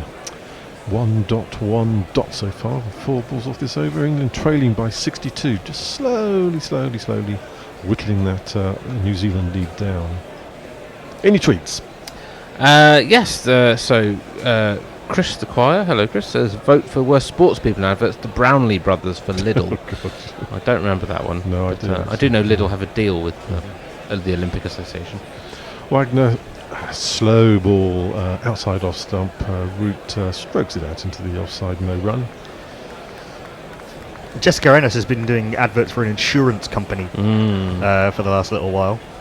Seagrave Saab says Darren Goff and Shane Warne were on my television advertising Oh. replacement hair solutions. Of course, yes, the Basically. advanced hair studio, Graham Gooch and Darren Goff. Yeah, he says I thoroughly dislike any company or brand who describe their product as solutions. That's marketing arseholes at it again. You're right, you should read. There's a solutions column. Is there still one in Private Eye? There always used to be. There's also a community watch. My favourite one was the people who describe, the chrome poles and velvet ropes that you Yes. have outside clubs. It was Executive Queue Management Solutions.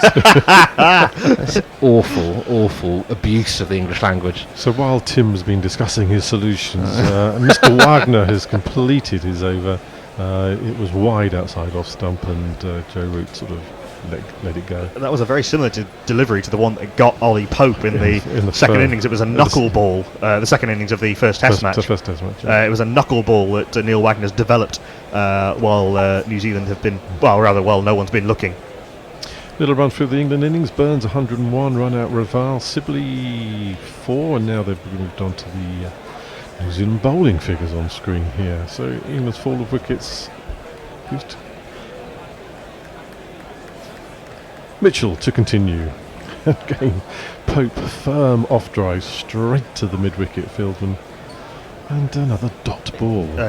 Dom Sibley made 4 before being LBW's at Tim Southey. Joe Denley made 4 before being caught behind off Matt Henry. Ben Stokes made 26 before being caught at slip by Ross Taylor off Tim Southey. And Zach Crawley was caught behind off Neil Wagner for 1. It's a disappointing way to go for young Zach. Mitchell in again. Again, outside off stump. Pope just jabs it fairly squarish into the offside. And this time he's actually missed the inner ring of fielders. And deep mid wicket sort of jogs in, picks up, and throws it back in. The batsmen have crossed, and England have advanced their score to 314 for 5. The arrears reduced to 61. Anything on tweets? Yes, Magenta says, listening to Guerrilla Cricket reminds me of Chapel, Laurie and Greg. Not. I'll take that as a compliment to the thing. Thank you. Yeah. Chapelli or Chapello, that's the question there. Mitchell into Root again. Root sort of rather uncomfortably ends up bent over. I think the ball probably got a little bit low. Why exaggerated his defensive prod into the onside there. But the ball hasn't been actually as variable in the last couple of overs. Mitchell hasn't got the pace or hasn't found where those cracks are. Mitchell looks like permanently surprised. So looks like a man who's been chained to a radiator for 12 months who's just been let out. Just happy to be happy to be alive. Yeah. He'll finish cutting his beard in the morning. In again, trundling in again as described earlier. And Root goes to pull this, and the ball does not rise as much as he thought. Comes off the bottom edge and is speared down past where leg slip would have been.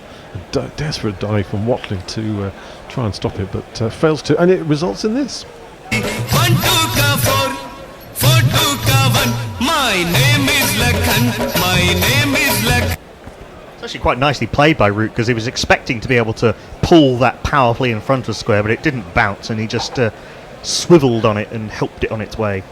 Sort of ball that you don't mind getting when you've got 140 on the board, but if you've got 4 or 5, it probably ends up top edging it or something stupid, don't you? Mitchell again begins his run up, and a looping, slower ball into the slot, which Root just sort of pads back to mid-on, and there's no run. Partnership up to 56 between Ollie Pope and the England skipper, Joe Root. Almost none of it down the ground. The vast majority of those runs have been either behind square or sort of between square leg and mid-wicket. Yes, 4 runs coming from straight shots so far in this partnership. Mitchell in again to complete his over. Again, slightly short outside off stump, and Root just prods this quite disdainfully out towards the deep point boundary. That's what I'm trying to think of. Deep point boundary, and they jog through for a single. Root is up to 145. England up to 319 for 5. Should just say that at lunchtime we'll be chatting again, as we did on day 4 of the first test, to Taz, who is out there at Seddon Park in Hamilton, along also with Adam from the Cricketers podcast, which is a New Zealand-based cricket podcast.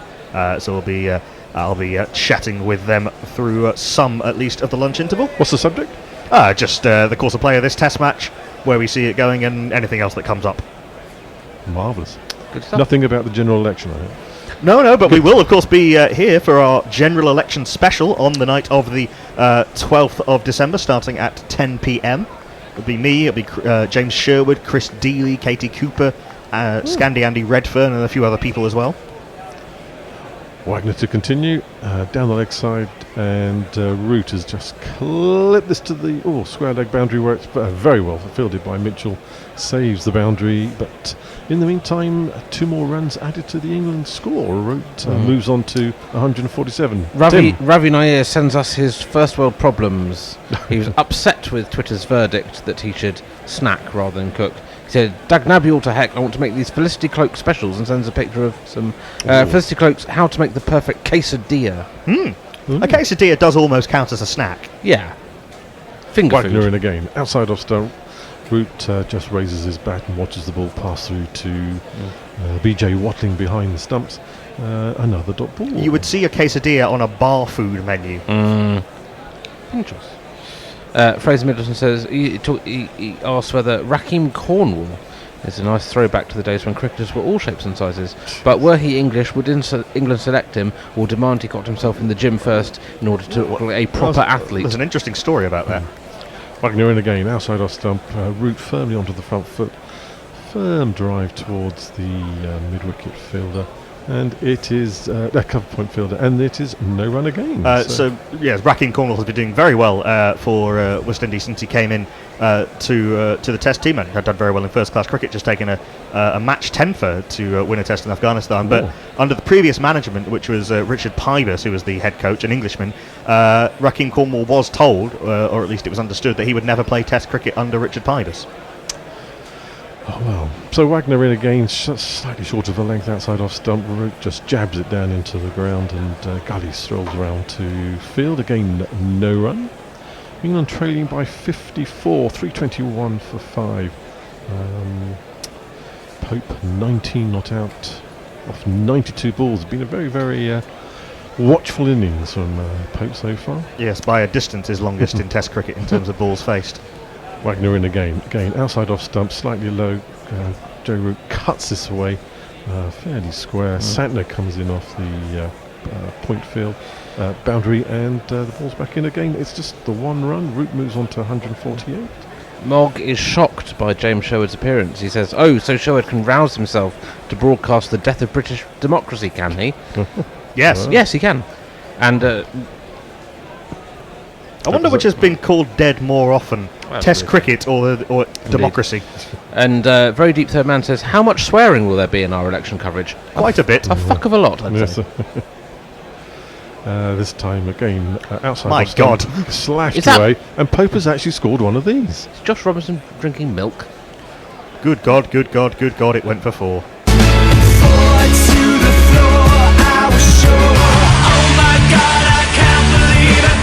We will have a change, it being a half-hour interval since we first started. England 326 for 5, chipping in to New Zealand's lead. Josh Robinson is going to take over on ball by ball, and we are going to shuffle out of here, a few of us, and staying on is... well, Steve is going to come on to jingles, and Jenya is going to take over on tweets, but the next voice you hear will be that of Josh Robinson.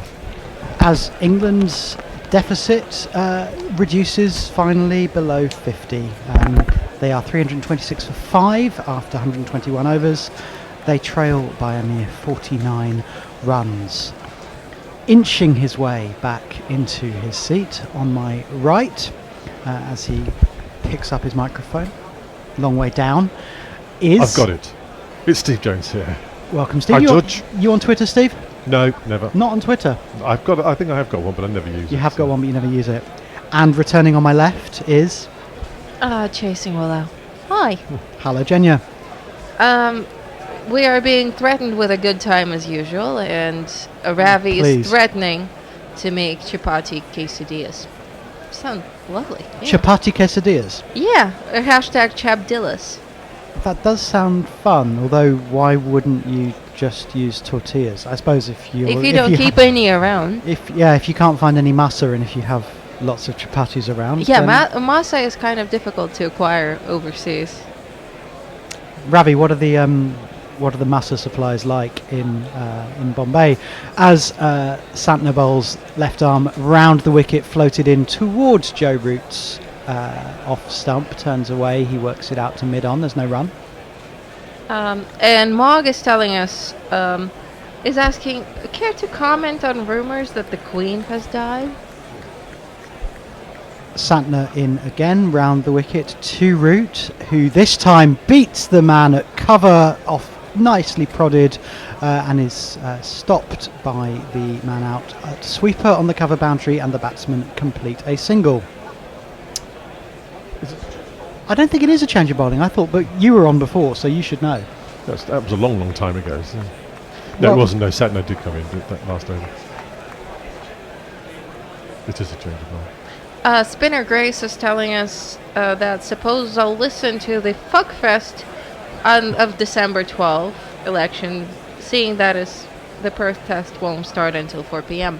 Santner round the wicket to Pope, who tries to use his feet. All he can do is work the ball out to extra cover, no run. So I've been invited to a party on the 12th of December, a post-election party, where the dress code is wear the colour that you voted.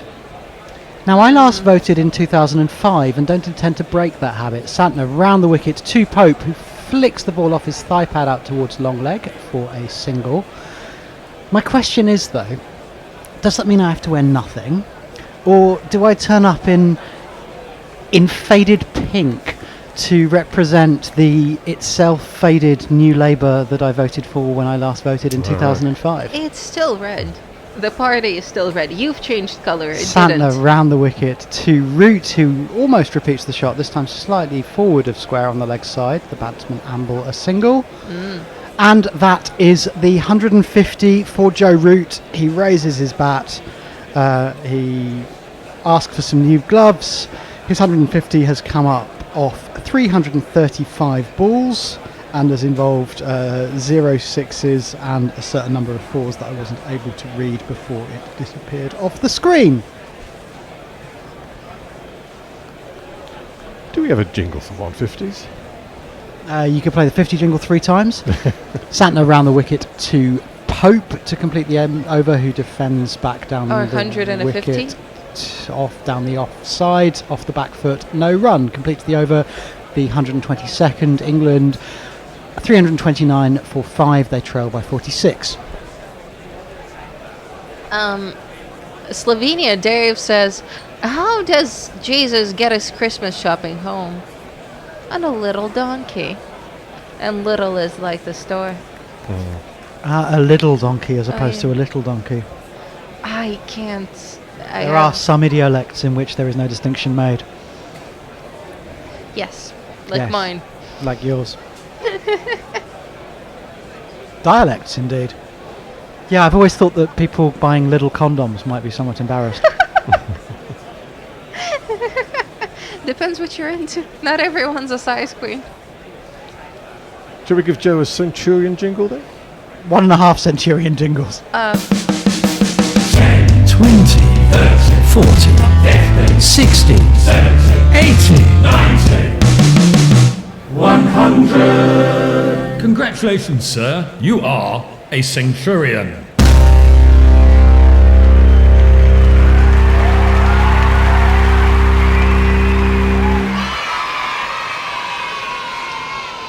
Henry continues right arm over the wicket. It's fully pitched. Root Cool. tries Well to drive it back down the ground. He can't beat the bowler. Astonishingly good piece of sharp fielding there. No run. Neil Franklin is saying that county cricket has been declared dead more often than Test cricket or democracy, but will outlive both. That's a spicy hot Discuss. take. I like it. Come back I on the love 12th. county cricket. Matt Henry over the wicket to the right-handed Joe Root, who this time steps forward slightly less urgently, pushes the ball out towards deep mid-off. No run. And democracy's sense of self, as to continue Douglas Adams references, its sense of self is at a low ebb. And Test cricket seems to be doing fine. We're watching it. I mean, Test cricket's been in crisis for as long as I've been following it, and that's since at least 1990. Henry over the wicket again to Root, who tries to work the ball off his pads. He can only find the man at short mid-wicket. No run. Is it ever meant to exist out of crisis? Maybe not. I mean, I suspect that there are written references to crises in cricket that go back almost as far as the first written references to cricket, but who would we be if we did not think everything we had to say was frighteningly new? Well,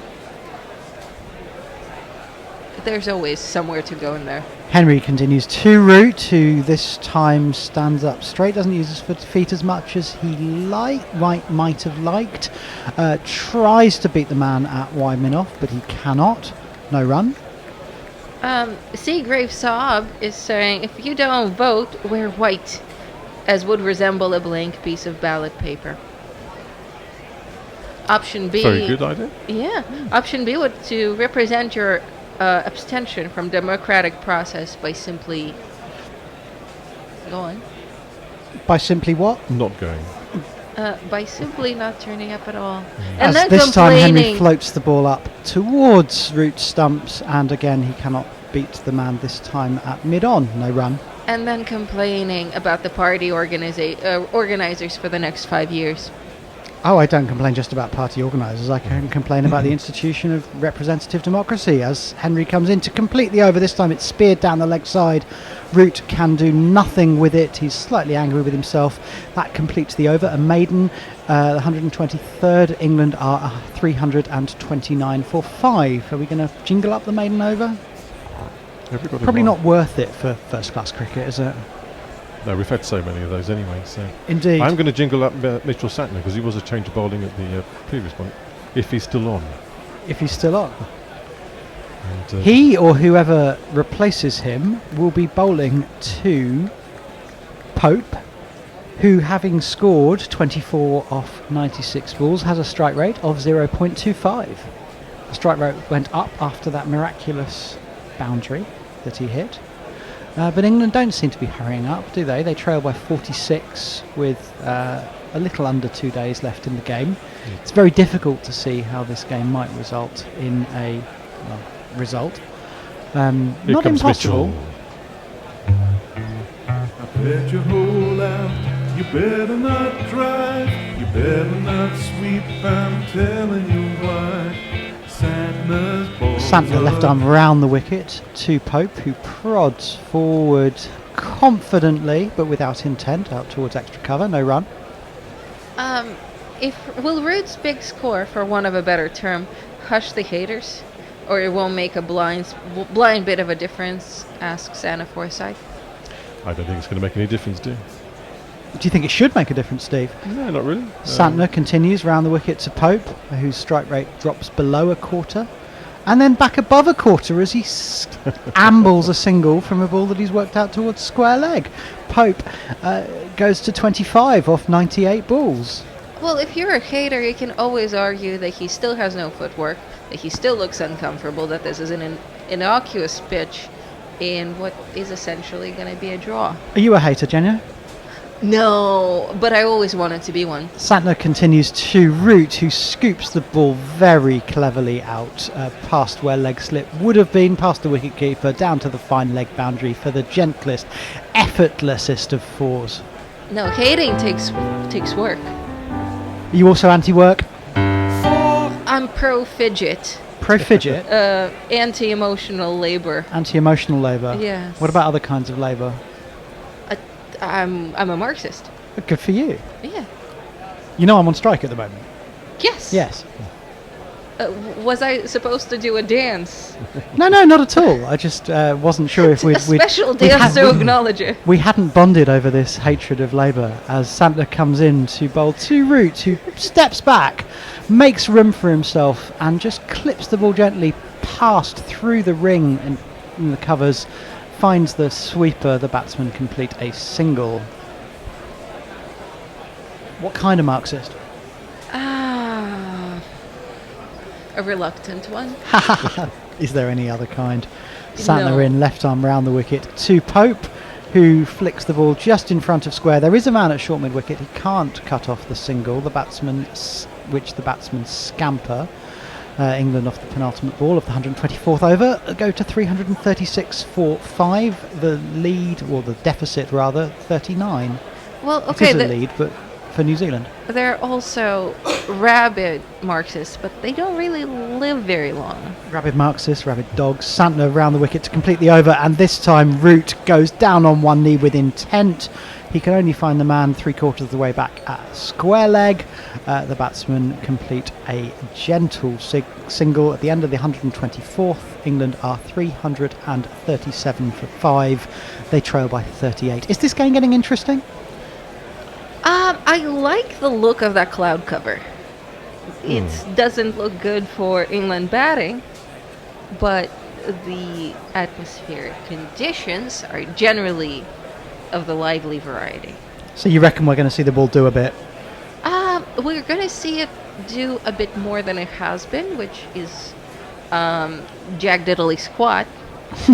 I think it's the square Jack root of Jack Diddley Diddley squat just blew us a kiss. Good old Charlie Chaplin. Yes. Yeah, it's an impersonator of Charlie Chaplin who manages to look absolutely Jack Diddley squat like Charlie Chaplin. He can't even waddle. Henry continues, right arm over the wicket to Joe Root, who pushes the ball, prods the ball straight back down the wicket, fielded at straight mid on, no run. Well, at least it's notable that he's trying badly. Very trying. Yeah. That's nice at least. A for effort. But it's a nice observation, Jenya, about the cloud cover, because as Pope in particular, as Alan observed, is making it look difficult, as if the pitch is going to disintegrate, as Henry continues to root, who tries to work the ball backward of Gully. He can't. No run. Wonder if the pitch is going to be breaking up and posing problems for the batters. If that is the case, then England, of course, will want to bat as long as they can, while nonetheless leaving enough time on a disintegrating pitch to get the wickets, ideally with, from their perspective, no runs to chase in what could be a precarious fourth innings, as Henry bowls again to Root, who tries to use his feet to get to the pitch of the ball. He can't quite time it. It picks out merely the man at straightish mid-on, no run. Is there a lot of Super Tramp knowledge around? Not within my person. Steve? Yeah, I used to have a few of their albums. Yeah. Oh, I am barely aware of their existence, but Namor Butland says, "Crisis? What crisis?" I thought it was a Jim Callahan quote. And says there's that's a whole album called that as well. Henry over the wicket to Root, who this time dabs the ball out nicely through where a third or fourth slip would have been, beats Gully, goes straight to the man. There is a third man out there, so the batsman can only complete a single. I believe they also had an album called I Can See Your House From Here, which consisted of Jesus on the cross floating above the earth. I guess you had to be there. It was about 1976, I would have thought. Oh, okay. 6 years before Fair enough. my birth. Oh, okay. Pirate Badsa says, "Up the Marxist takeover of guerrilla cricket." Henry over the wicket to Pope, who prods forward with about as much intent as he has shown throughout this innings. Out towards wide mid-off, no run. Phil Withall says, "Root could score 400 and it wouldn't change the opinions of many." I don't understand that mentality, but sadly, accept it exists. Everyone is entitled to it, isn't they? I like that it's Phil Withall and not Greer Withall. Henry into completely over, bowls to Pope, who this time does beat the man diving at mid-wicket. It's fielded out deep on the mid-wicket boundary, running round, but the batsman complete two. England take the deficit down to 35, moving to 340 for 5. So far looking basically untroubled today. And Pope keeping his batting average above .25. His strike rate, you mean? Yes, indeed. I don't know what his test average is. I've not been following particularly closely. Not big. Alison Hasnian is saying, "Hi everyone." Hi. Hi. Test cricket started in 1877. English cricket was declared dead in 1882, says Slovenian Dave. And Slovenian Dave is right. He is right. I would point out that death and crisis are two distinct concepts from one another. Continuing, as we just need to reopen the door here at Guerrilla Towers, is Santner, who is worked by Joe Root down towards the fine leg boundary for a single, which the batsman complete with ease, bringing back onto strike. And Ravi is treating us to the sight of a rather burned chapati. Cannot match that, but here are my chapadillas. And don't dare call them a mere snack. It is a snack and not a good one. Santner continues to Pope, who prods without any intent so gently out towards short extra that the man standing at short extra has to hustle in to field the ball. Everything's sort of getting defensive here, isn't it? Getting defensive. Defensive bowling, defensive batting. Santner round the wicket, drifts onto Pope's pads. He works the ball out behind square on the leg side. The batsmen are able gently and unproblematically, unhurriedly to complete a single, as I run out of synonyms for Almost. not making an effort. Yes. Almost think that they've agreed to have a draw. It is the boring middle overs of a test match, isn't it? The boring middle overs towards the second half of the second innings of the game, as this time Root tries to show some intent instead, as he attempts the slog sweep, can only under-edge the ball down just backward of square, and once again the batters amble through a gentle single. It's only 20 to 12, so that it's not time for me to whine about the slow outfield, but I really want to. I'm not sure the outfield It's is that slow though, is I it? think it is. They're not hitting the ball Exactly. hard enough for it to go. Santner round the wicket to Pope, who this time beats the ring, but just behind them is an orthodox cover, who prevents even a single. It's an interesting field, that though. You've got point and extra, very much on the one, and you've got a slightly deeper cover who's still himself on the one, but not in a ring. As this time Pope leaves Santner well alone, well outside off stump. That completes the 126th over. I've got my eye, of course, on the power of 2 that will be coming up with 128. England are 343 for 5. They trail by 32. Oh yeah, power of 2. Oh, that's nice. Mark Zip is saying, I can see your house from here. Was by camel, and it was a spaceman and a cross. That was it. You stand corrected? I sit corrected. I sit am corrected. Oh, sorry, completely ignorant your of height, that. Steve, meant that I wasn't sure. Camel, Supertramp, they were all the same to me in those days. Oh, but you like Supertramp. Do you also like Camel? That was a good album. Oh, okay, cool. And I think we are, Are we up to date on tweets? yes, brothers, Get Romans, the fuck on with it, tweeters. people of Earth, tweet us. Matt Henry continues over the wicket to Joe Root, who works the ball out sophisticatedly, delicately would be the word I was looking for, to deep backward square, actually to long leg, for a single. And if the proceedings remain as anodyne as they have been, I'm about close to start reading your tweets in a funny voice. I can't How tell would we you- notice the difference? Now, Thank Josh. you. That's very kind. Huh? I will warn you, I'm reading these in a funny voice. Oh, not the funny voice you've been using so far. Henry into Pope, who doesn't really use his feet and can only find the man at cover, no run.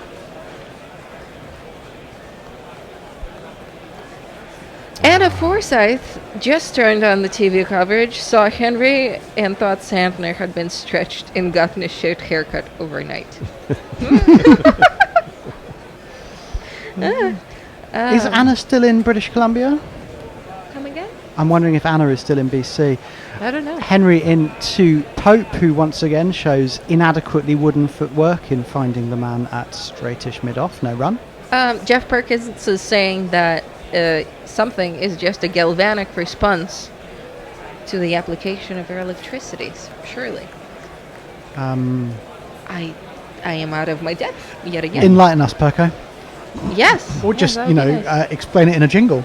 A little bit of background would be nice. Henry over the wicket to Pope, who this time cuts, and he cuts hard out towards the deep backward point boundary.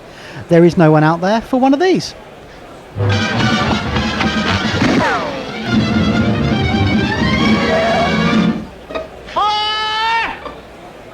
Pope dragging his strike rate up from a quarter towards a third. He's now on 33 off 108 balls. Neymar Butlins is telling me that my laugh is rather alarming. It's the type of high-pitched laughter that you might hear when the Titanic was going down. As Pope tries to drive Henry down the ground, he can only find the bowler, no run.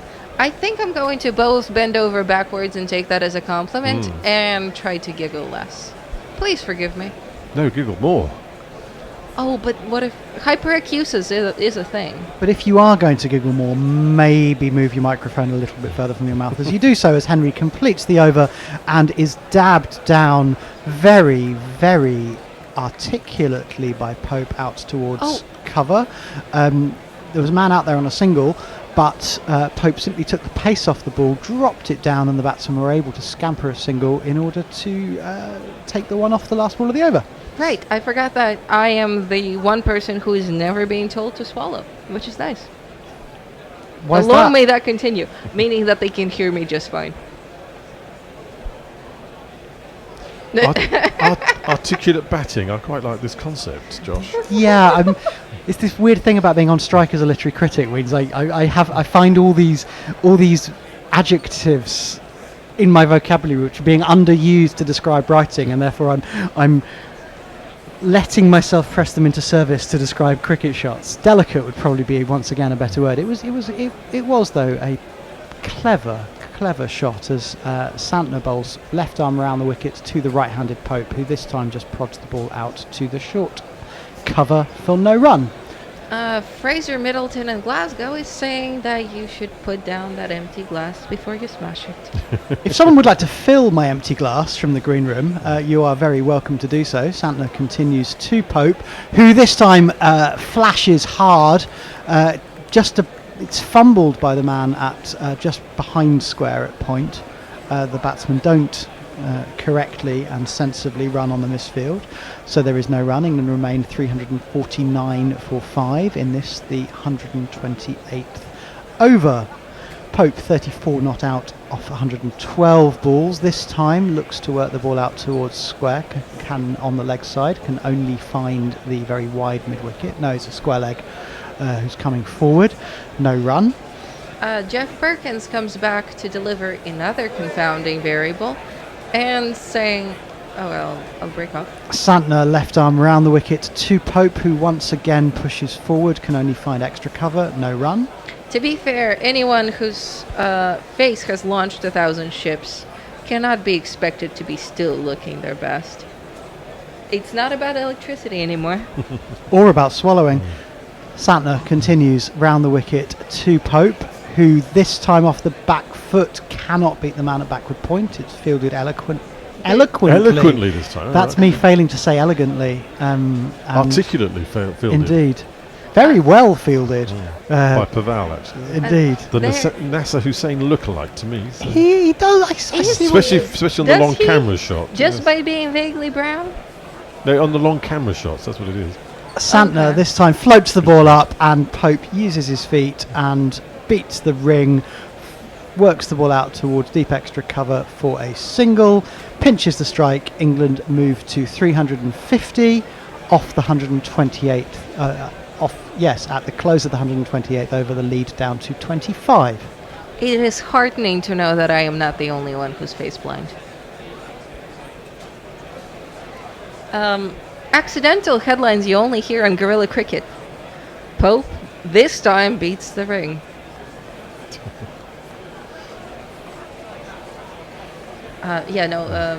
The swallowing and the face that launched 1,000 ships, there's so many bad jokes that could be made about that. Which we won't, dear listener. Yes, we shan't. And if you send them in, we'll only read them out if they're bad enough. Henry is going to continue over the wicket to Pope, having pinched the strike, back of a length, pushes it merely out to extra cover. No run. Brood Z is asking for predictions about England tour to India. Ooh. That never goes well, does it? The tour or the predictions? Both. Be my guess. England to lose, probably. Henry over the wicket, slightly closer to the stumps in the point of delivery, is once again worked out towards extra cover by Pope for no run. Rather like in New Zealand. Maybe you could title your election special "Brexit is an Enema." Super tramp joke. Yes, very good. I thought that was the idea of a dress code for me. I didn't vote for Brexit. Henry over the wicket to Pope, who this time works the ball out through the vacant square leg area. The fielder comes round from long leg to prevent the second. England moved to 351 for 5 after the third ball of the 129th over. The deficit now 24. England slowly working their way, this pair, towards parity, and then we'll see where they go beyond that. How many O's in slowly? Slowly, probably more than there are in Root. As Henry bowls over the wicket to the aforementioned Joe Root, who runs the ball down to the man at gully for no run. Spicy Golden Duck says, "Good evening, gorillas. Hello, Golden Duck. Are you hungover? I'm back home after my New Zealand holiday. I'm listening while various medicines do battle with jet lag. Pope's strike rate is also helping." Henry in to bowl the penultimate ball of the over. Root plays a sort of weird half defensive shot really just down into the ground that then works its way back to the wicketkeeper for no run. Jeff Perkins is saying that Brian May will probably make a really shit musical about it. Hopefully, that's the England tour of India. That reminds me, there's a wonderful, I don't know if anyone remembers Graham Rule's series of Lost Consonants cartoons in the Saturday Guardian, as Henry is into completely over and is pushed merely out towards extra cover by Joe Root as the over ends with England on 351 for 5, the deficit 24. Do you remember the Lost Consonants? No.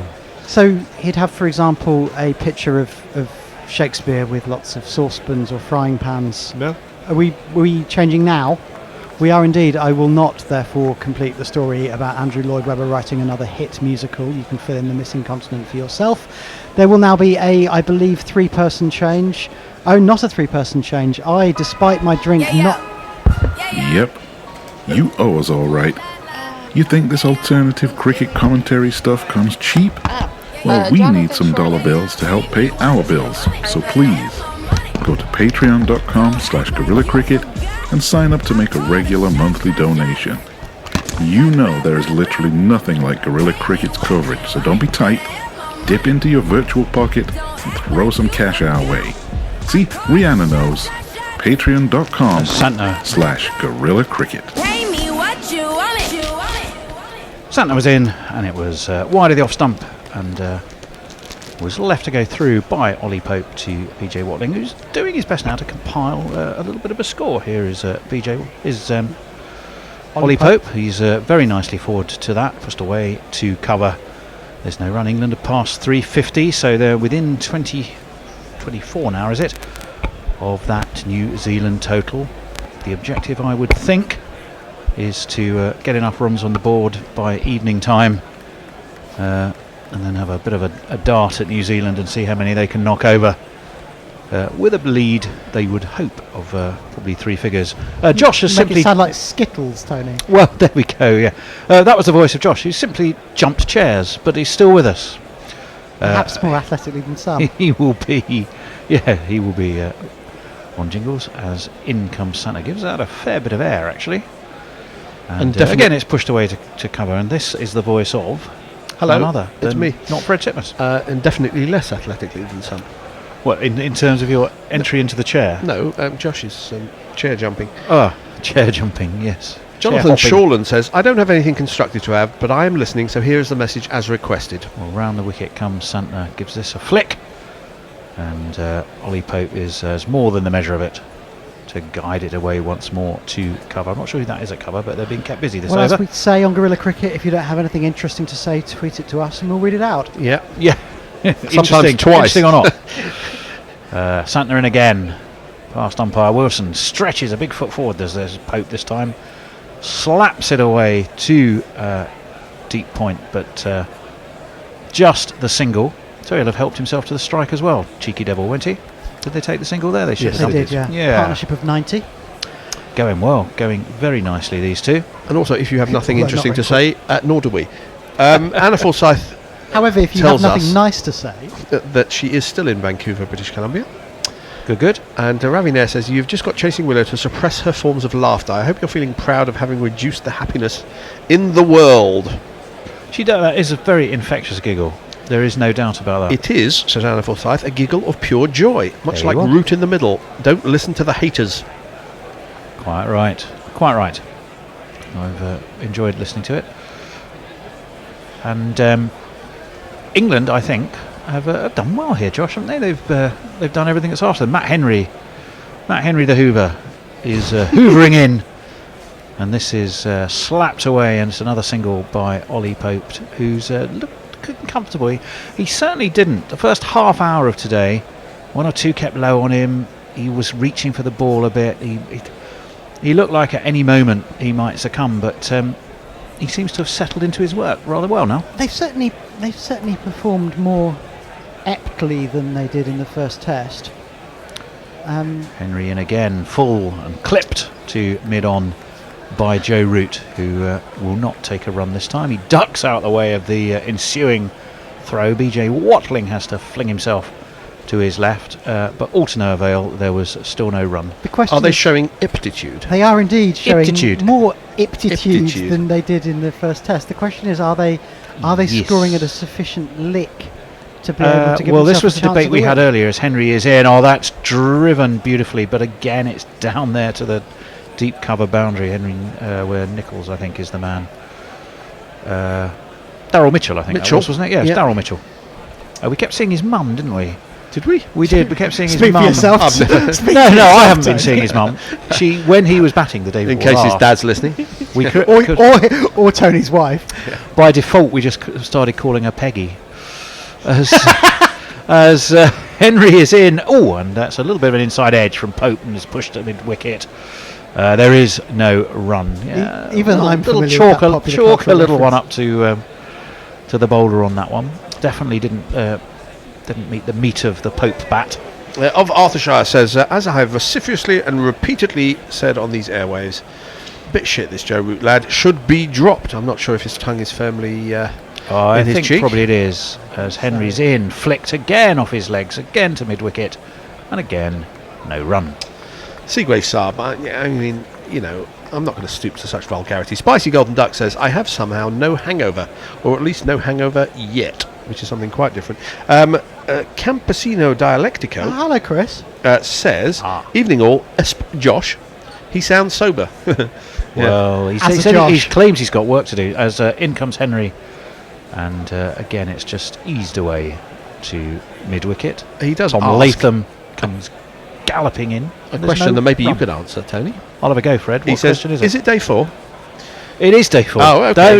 Don't ever say that I don't know what day it is. Right, he says, what are the odds on a result on this match now? Well, there will be a result, but whether it'll Yes. be a Well, positive result. Most consider a result not to include a draw. Yes, Fred. yes. They do, but it's still a result. but it In should cricket, be. unique probably to cricket. Unlike in football, where get Yeah. a result means not lose. Exactly. You say, what was the Association result? football You don't go, well, it was a draw, so it wasn't a result. But also, I remember Jack Charlton before the 1990 Association Football World Cup talking about Ireland's needs, and this he said we've got to get a result against the English, get a result against the Dutch, and beat the Egyptians, and which he failed Yeah. to do. But he did avoid defeat against both England and Holland. He did.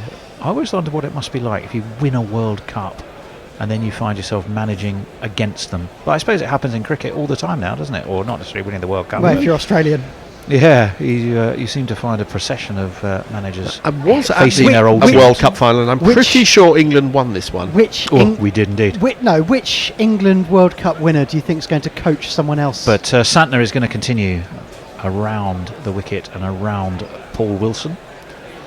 And there is quite a lot of Paul Wilson to go around. Unlike Kumar Dharmasena, which is you have a lot less distance of travel. Murray If you're going Erasmus, around him. Erasmus must play havoc with some slow left arm bowlers because they have to have a completely different You route do, into the crease. You need indicators, don't you, just to sort of say which way you're going around him. I think we're going to see Santner in again. Pushes this through a little bit. Dabbed nicely down towards third man. In fact, good shot. all the way past through third man for one of these.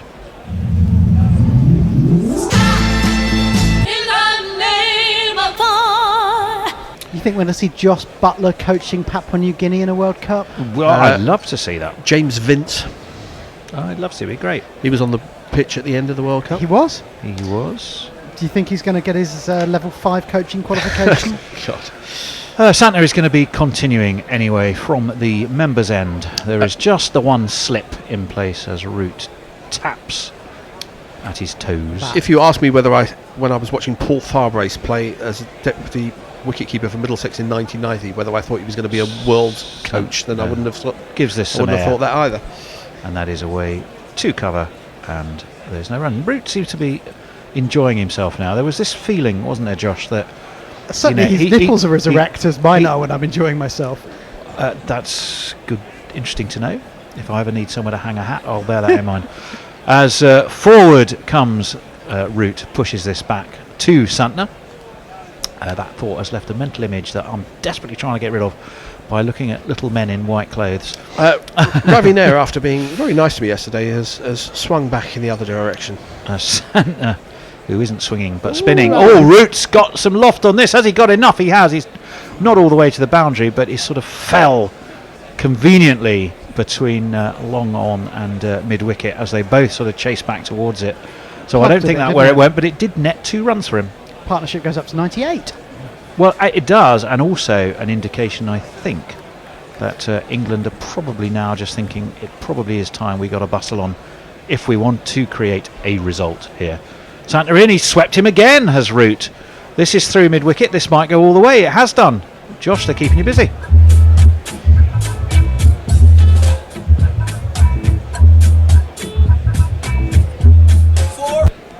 The bowling attack has been survived and sometimes even plundered. The partnership has persisted and now has reached 100. Oh, good spot, Josh. Ravi there says, in an ideal world we would declare on a lead of 250 40 minutes before the close, but then in an ideal world we wouldn't have Brexit or not Fred's politics. A very deep third man has got an advent calendar, the first day of which was Heineken, the second day was Corona, and he's hoping they get better. But they can't get worse. Arthur Patricia says, Josh may be sober, but they should not be working because they're on strike. Well, he is Ah, indeed. 364 so for 5. I can't parse that sentence. Sure. Okay. So- I'll so- work on this name whilst you... So the reason I'm working, Arthur Shear, is that I'm examining a PhD on Tuesday as an external examiner, which is therefore not part of my contract of employment at Cardiff. It's rather secondary employment with an employer with whom I'm not in dispute. Now, if I were externally examining this PhD at a striking institution, there would be a picket line, which of course I would refuse to cross. However, I thought it's only proper doctors do external examinations. Daryl Mitchell is going to be continuing. I thought they do internal examinations for From the City end, he's bowling to Ollie Pope, who's on 38. And Pope just waits for this, dabs it through point. They'll take one, and one is all they'll need. one is all you'll need. One, it was. I tossed up a opportunity for a quick All Beatles you tune need there. is one. Very good. We did All talk you about. need is one. We did talk about singles, the odd singles jingle. Craft singles. Craft singles, not craft work. But yes, this PhD is at an institution where my UCU comrades did not reach 50% turnout in their strike ballots, so they are not out, and there will not be a picket line not to cross. So it will sadly be going ahead as usual. My fee, of course, for external examining will go straight into the strike fund. There will not be a picket line. I got cross. lost in the negatives there. Gupta says it's going to be a draw because even if England gets Goodley, let's be honest, they won't be able to bowl the Kiwis out. It does look like the type of wicket where England might struggle. No slip in place for Mitchell. Just the ever-present BJ Watling behind the stumps there, who's a bit short of company. Root dabs this down, takes himself. Should have taken a single. Yes, I'm pretty sure he did. Did he? I mean, not? you say ever present, but he did let Latham have a spell in the last test after his mammoth innings. He did. They didn't take a single. There we are. I got that wrong. Tony, do your notes include a diagram of all the fielding positions? They do, just in case I forget. I do know them, but I have moments of mental lapses. It's Josh. late onset Alzheimer's. Well, it'll be. As forward comes Root, pushed away nicely into the offside. There is no run. How old are you accusing 365 Tony of being? for 5. He looks about 100, doesn't he? And Mitchell none for 41, 39 for Pope, 171 for Root, who, with all the criticism he's faced, the question marks about his captaincy affecting his batting and his average had plummeted as captain, he will feel he's making a point here, and let's hope he continues to do it for his personal well-being. Away into the offside this goes. They will take a single for this. 2. They will come back for 2, and I think that was always there. Daryl Mitchell looks a bit aggrieved, but he probably will feel aggrieved until he gets himself a wicket, I would imagine. Deficit down to single figures, down to 8. Anna Yeah. Forsyth says, God, Santner is economical. I trust him with maidens as much as an actual pope. Very good. But what about with altar boys? In comes Mitchell. That one swung in a little bit, but Joe Root must be seeing it, as they say, the size of a football at the moment. Arthur and, Patricia had no problems. says, I don't want to body shame, which means he's going on to. Yeah. It says, but I do very much want to make a joke about Murray Erasmus and Rangana Harath accidentally becoming locked into geosynchronous orbit with one another. It's quite an interesting thought, actually. Mentally, that's a fabulous image. You're struggling with mental images today. I am. Again, I'm you're seeing happier with that one, Joe are you? Root's Should we just remind you of Joe Root's nipples, Tony? I'm seeing the elephants from Fantasia in that particular mental That's image, right. flicked very, very Stravinsky. nicely by Root to deep mid wicket, and they take the most leisurely of singles. I mean, when I say leisurely, I mean they literally just strolled it, but strolled it efficiently. So that's the end of that over. Root is gently upping his scoring rate. Well, isn't he? and I think he's getting up.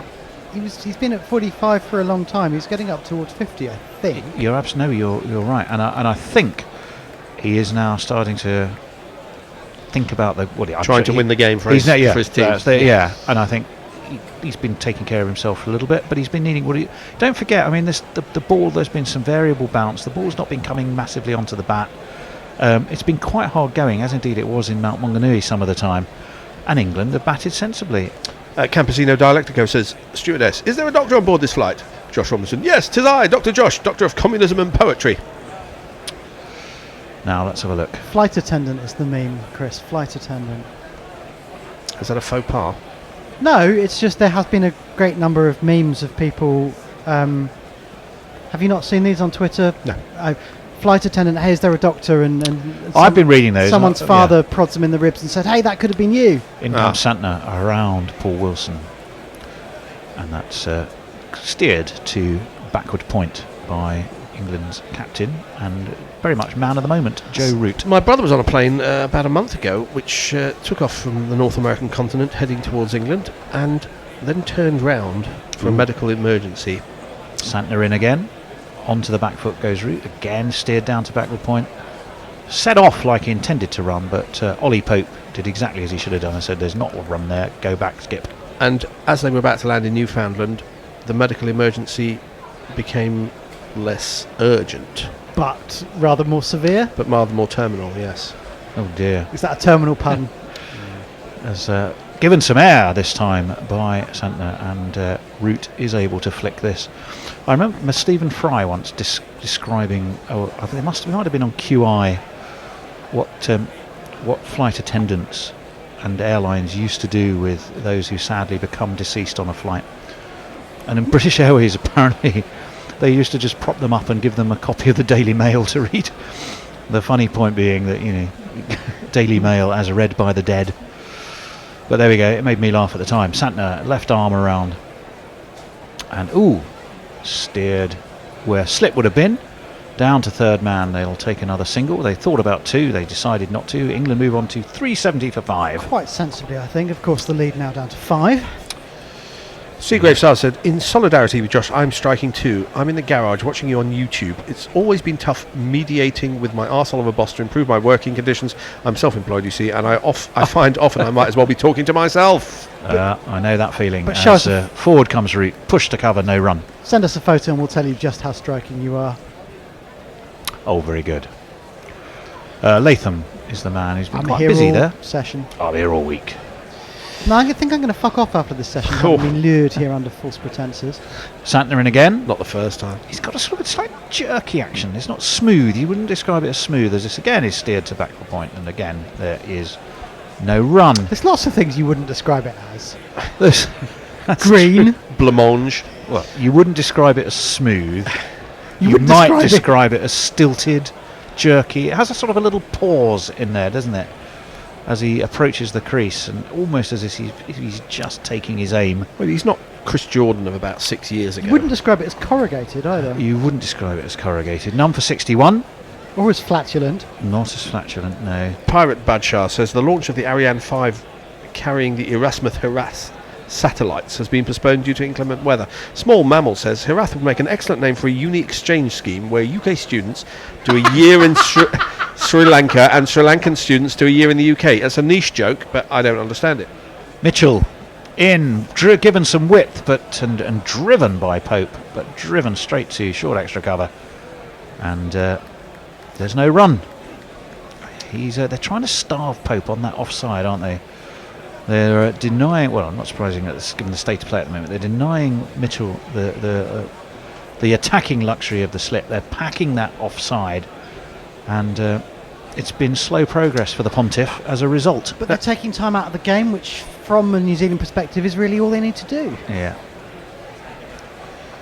Mitchell in again, right arm over, driven again. Guess what? Driven straight to Henry Nichols, who is patrolling that extra cover position, and there is again no run.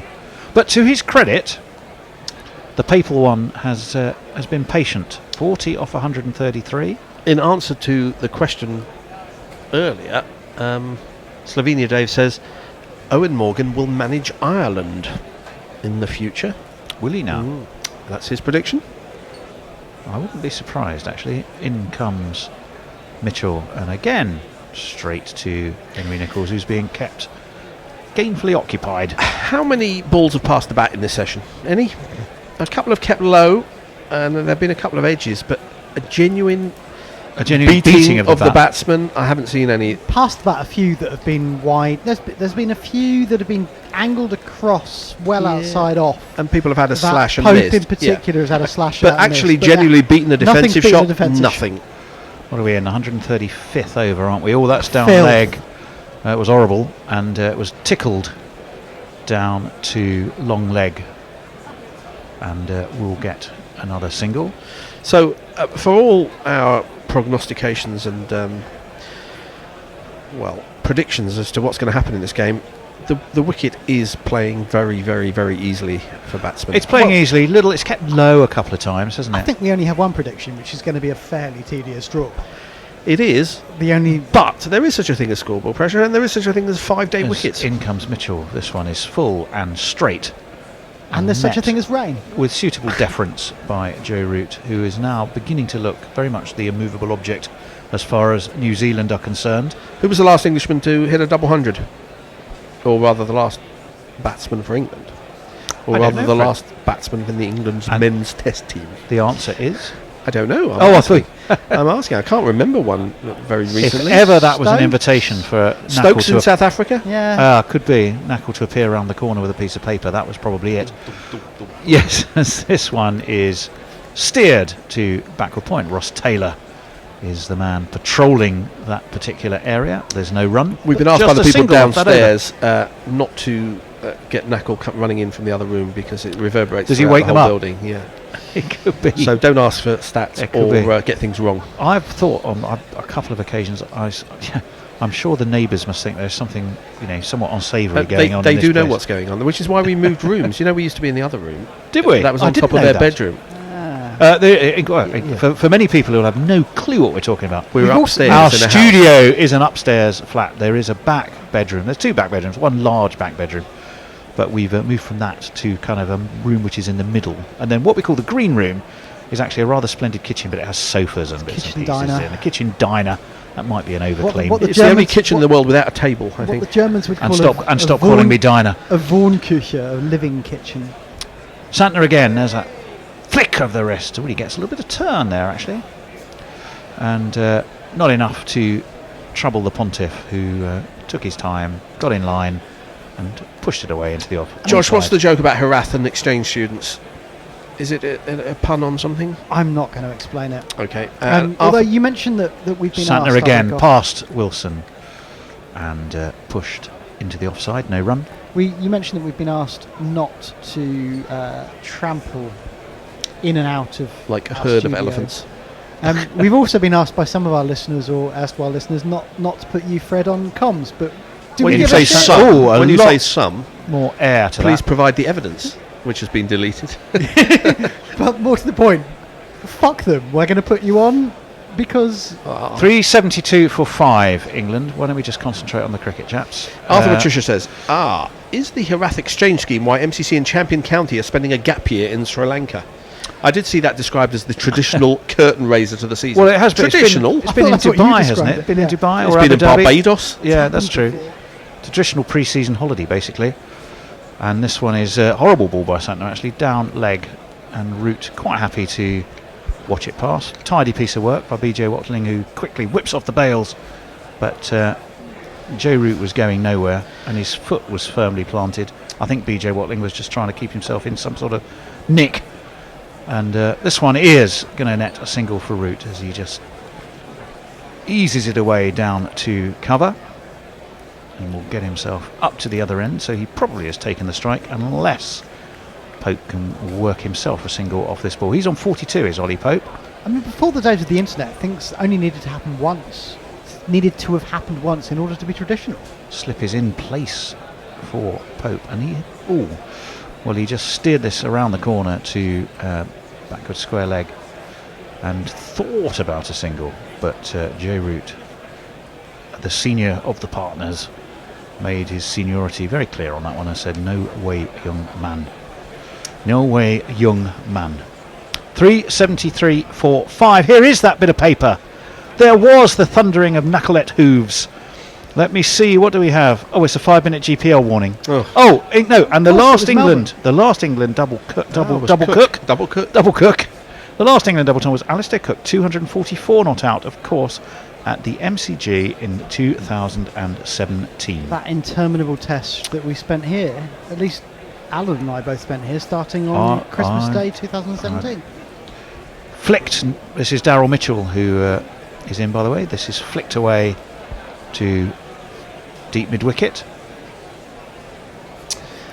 by Root. He gets a single. The Pope county comes back fixtures onto came strike. out next week, and friend of Guerrilla Cricket, Dave Townsend, actually he's not a friend of cricket at all, asked... Not a friend of cricket at all. What other sport would the champions actually not play the first game? They'd have a week off. I mean, it's just ridiculous. It makes no sense whatsoever. No, I agree There's with 10 you, teams in the division, and 8 of them are playing. In comes Mitchell. Ooh, and that was short and wide, and Pope was looking to cut, but it just kept too low on him, and he ended up steering it just to short third man. So 374 for 5. England they trail by just the 1. See, I missed the announcement of the county fixtures because it was Tuesday. It was this Tuesday, very early in the morning on Tuesday, because I didn't see the traditional carping by Dr. Katie Scott about the fact that there aren't enough games played at weekends in London. There are actually, funnily enough, a few. A reasonable number, I think. I remember seeing as in comes Mitchell, given some air, and quite full. And Pope is behind that. It is down to Santner, who's there at mid-on. Neil Franklin wants to know, is there a union at Guerrilla Cricket? Will it be taking secondary action? I think that's illegal nowadays, isn't it? Angela Gillam has sent a picture... Fred was trying to found a union at Guerrilla Cricket. I'm all in favour of unions, actually, as long as they're freely entered into by everyone concerned. As they are. As they have to be in this country. Well, it's good that they have to be. 374 for 5. In comes Daryl Mitchell. This one is cut beautifully by Ollie Pope. Backward a point. There is no third man down there, and that will be 4 terrific runs.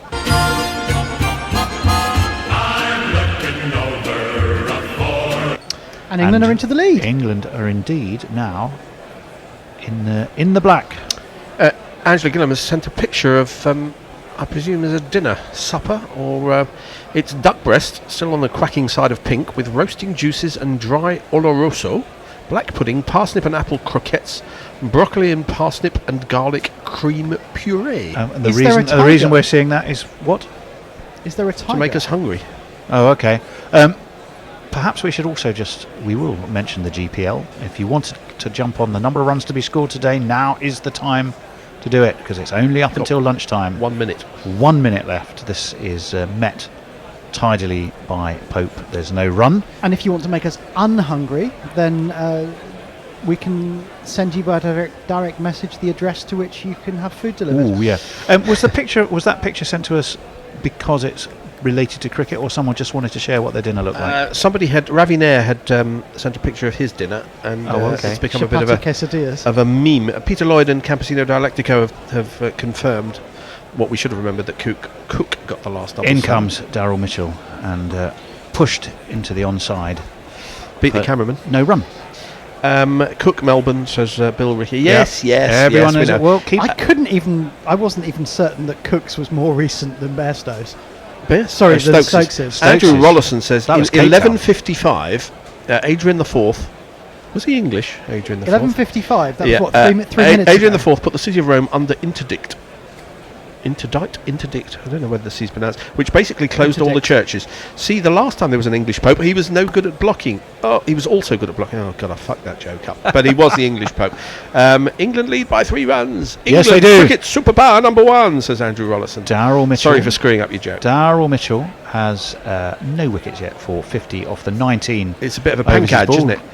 Santner is going to be continuing what probably will be the last over before lunch. Talking of thundering And the hooves, first ball, there is no Doorbell run. has the rung, doorbell has rung, and I bringing the believe one that's only Gary. Gary Naylor. Gary, just in time for a 40-minute break.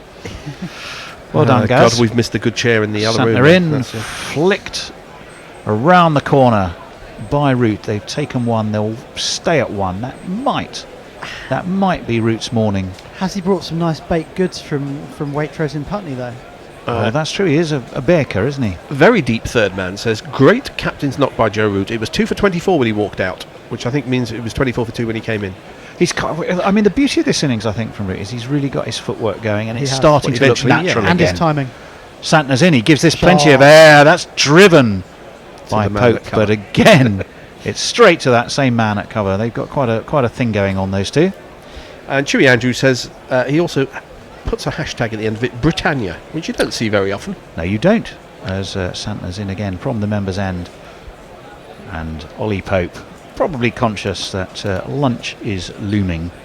Does he want to go into lunch on Steps back. 46 not out? Oh, I think he'd settle for that right now. I don't. Better than 46 and out. Well, he has 2 balls left to consider that. Slip. The one slip goes down. He does drive this time, and he drives again. Straight to Latham, who is enjoying his work there because he's well and truly in the game in his position there. At sort of fairly deep cover, sort of 3/4 of the way to the fence. But still on the one to the drive. Absolutely. Just want to see fairly deep covers on your list of Fairly fielding deep positions. cover, yeah. This one is driven again. Guess where? Same space again. And that, I suspect, will conclude the morning's proceedings. Another wicketless session for England. A wicketless session. Second in this innings. Most importantly from England's perspective, and certainly from England's captain's perspective, he is very much still there on 178. Ollie Pope still with him on 46. They have done, I think, everything, probably not in the speediest way that you might have wanted, Josh, but they've done everything that could be asked of them, really, haven't they? No, absolutely. I mean, they'll have had a primary and a secondary objective. The primary objective will have been to move towards parity without losing too many more wickets. They've excelled at that. They've got there for the loss of no further wicket overnight. Their secondary objective will, of course, have been to get themselves into a stronger position in order to win the game and even the series. Whether or not they've done that is more open to debate. They're certainly not less likely to win the game than they were at the start of play this morning in New Zealand, this evening for us. But, you know, they're into the lead. They've got 5 first wickets in hand, and there are 5 sessions remaining. It's going to take a lot to win the game. It's not going to be easy. It's actually going to take a lot of the kind of fluke slash. I think as we go on, the draw looks increasingly likely. And Ollie Pope, Fred? He was scratchy, no two ways about it. He was struggling for timing, but if there is a test skill of not getting out, then he's shown that that's something he's accomplished today, and it's quite a useful skill, to be honest. Well, Surrey fans will be more than familiar with his ability to score, big runs, but he seems to have got himself a couple of starts with England and then done rather daft things, and he's curtailed that tendency, hasn't he, here? Aesthetics are all well and good, but the primary job of a test batsman is to score runs. It doesn't matter whether you look good about making them, and crease occupation is something that England have been missing for a few years. And if he can stay in when he's not playing well and it doesn't go to his head and he does something stupid, that is definitely a positive. Well, I think that's one of the things you can say actually about Burns' tenure thus far. I think his test career has lasted 391 days, during which he's amassed 886 runs. Only Tom Latham, by the way, has scored more in the same time period. So England set out that to depends on 3 runs a day. Yeah, that depends on how many games you played as well. Well, it does, but looking over the same time period, it's a pretty impressive fact. Yeah, and let's England do have got 200s in the same innings, which hasn't happened all that often recently either. So maybe that's something for you Twitter followers to let us know which obvious game we're forgetting. Anyway, 379.45. England are in the black. Bowling figures very quickly before we close out on final messages. 2 for 75 from Southey, 1 for 75 Henry, 1 for 97 Neil Wagner. No wickets yet, none for 50 for Mitchell, no wickets yet, none for 64 for Mitchell Santner. And Fred, over Yeah, to you. just one last tweet. The Pope Adrian's original name was Nicholas Breakspear, and more useless crap I know hashtag. So thank you, Neil Franklin. We'll be back in about 36 minutes for the afternoon session. When I say we, it'll be a number of people that doesn't include me. As I try to wibble while I have pressed iTunes and iTunes is not doing anything, so we might have to keep wibbling for a bit. You've not even got your microphone on, have you? Knuckle is here to save me. That's what I'm doing. I am opening up iTunes and nothing's happening.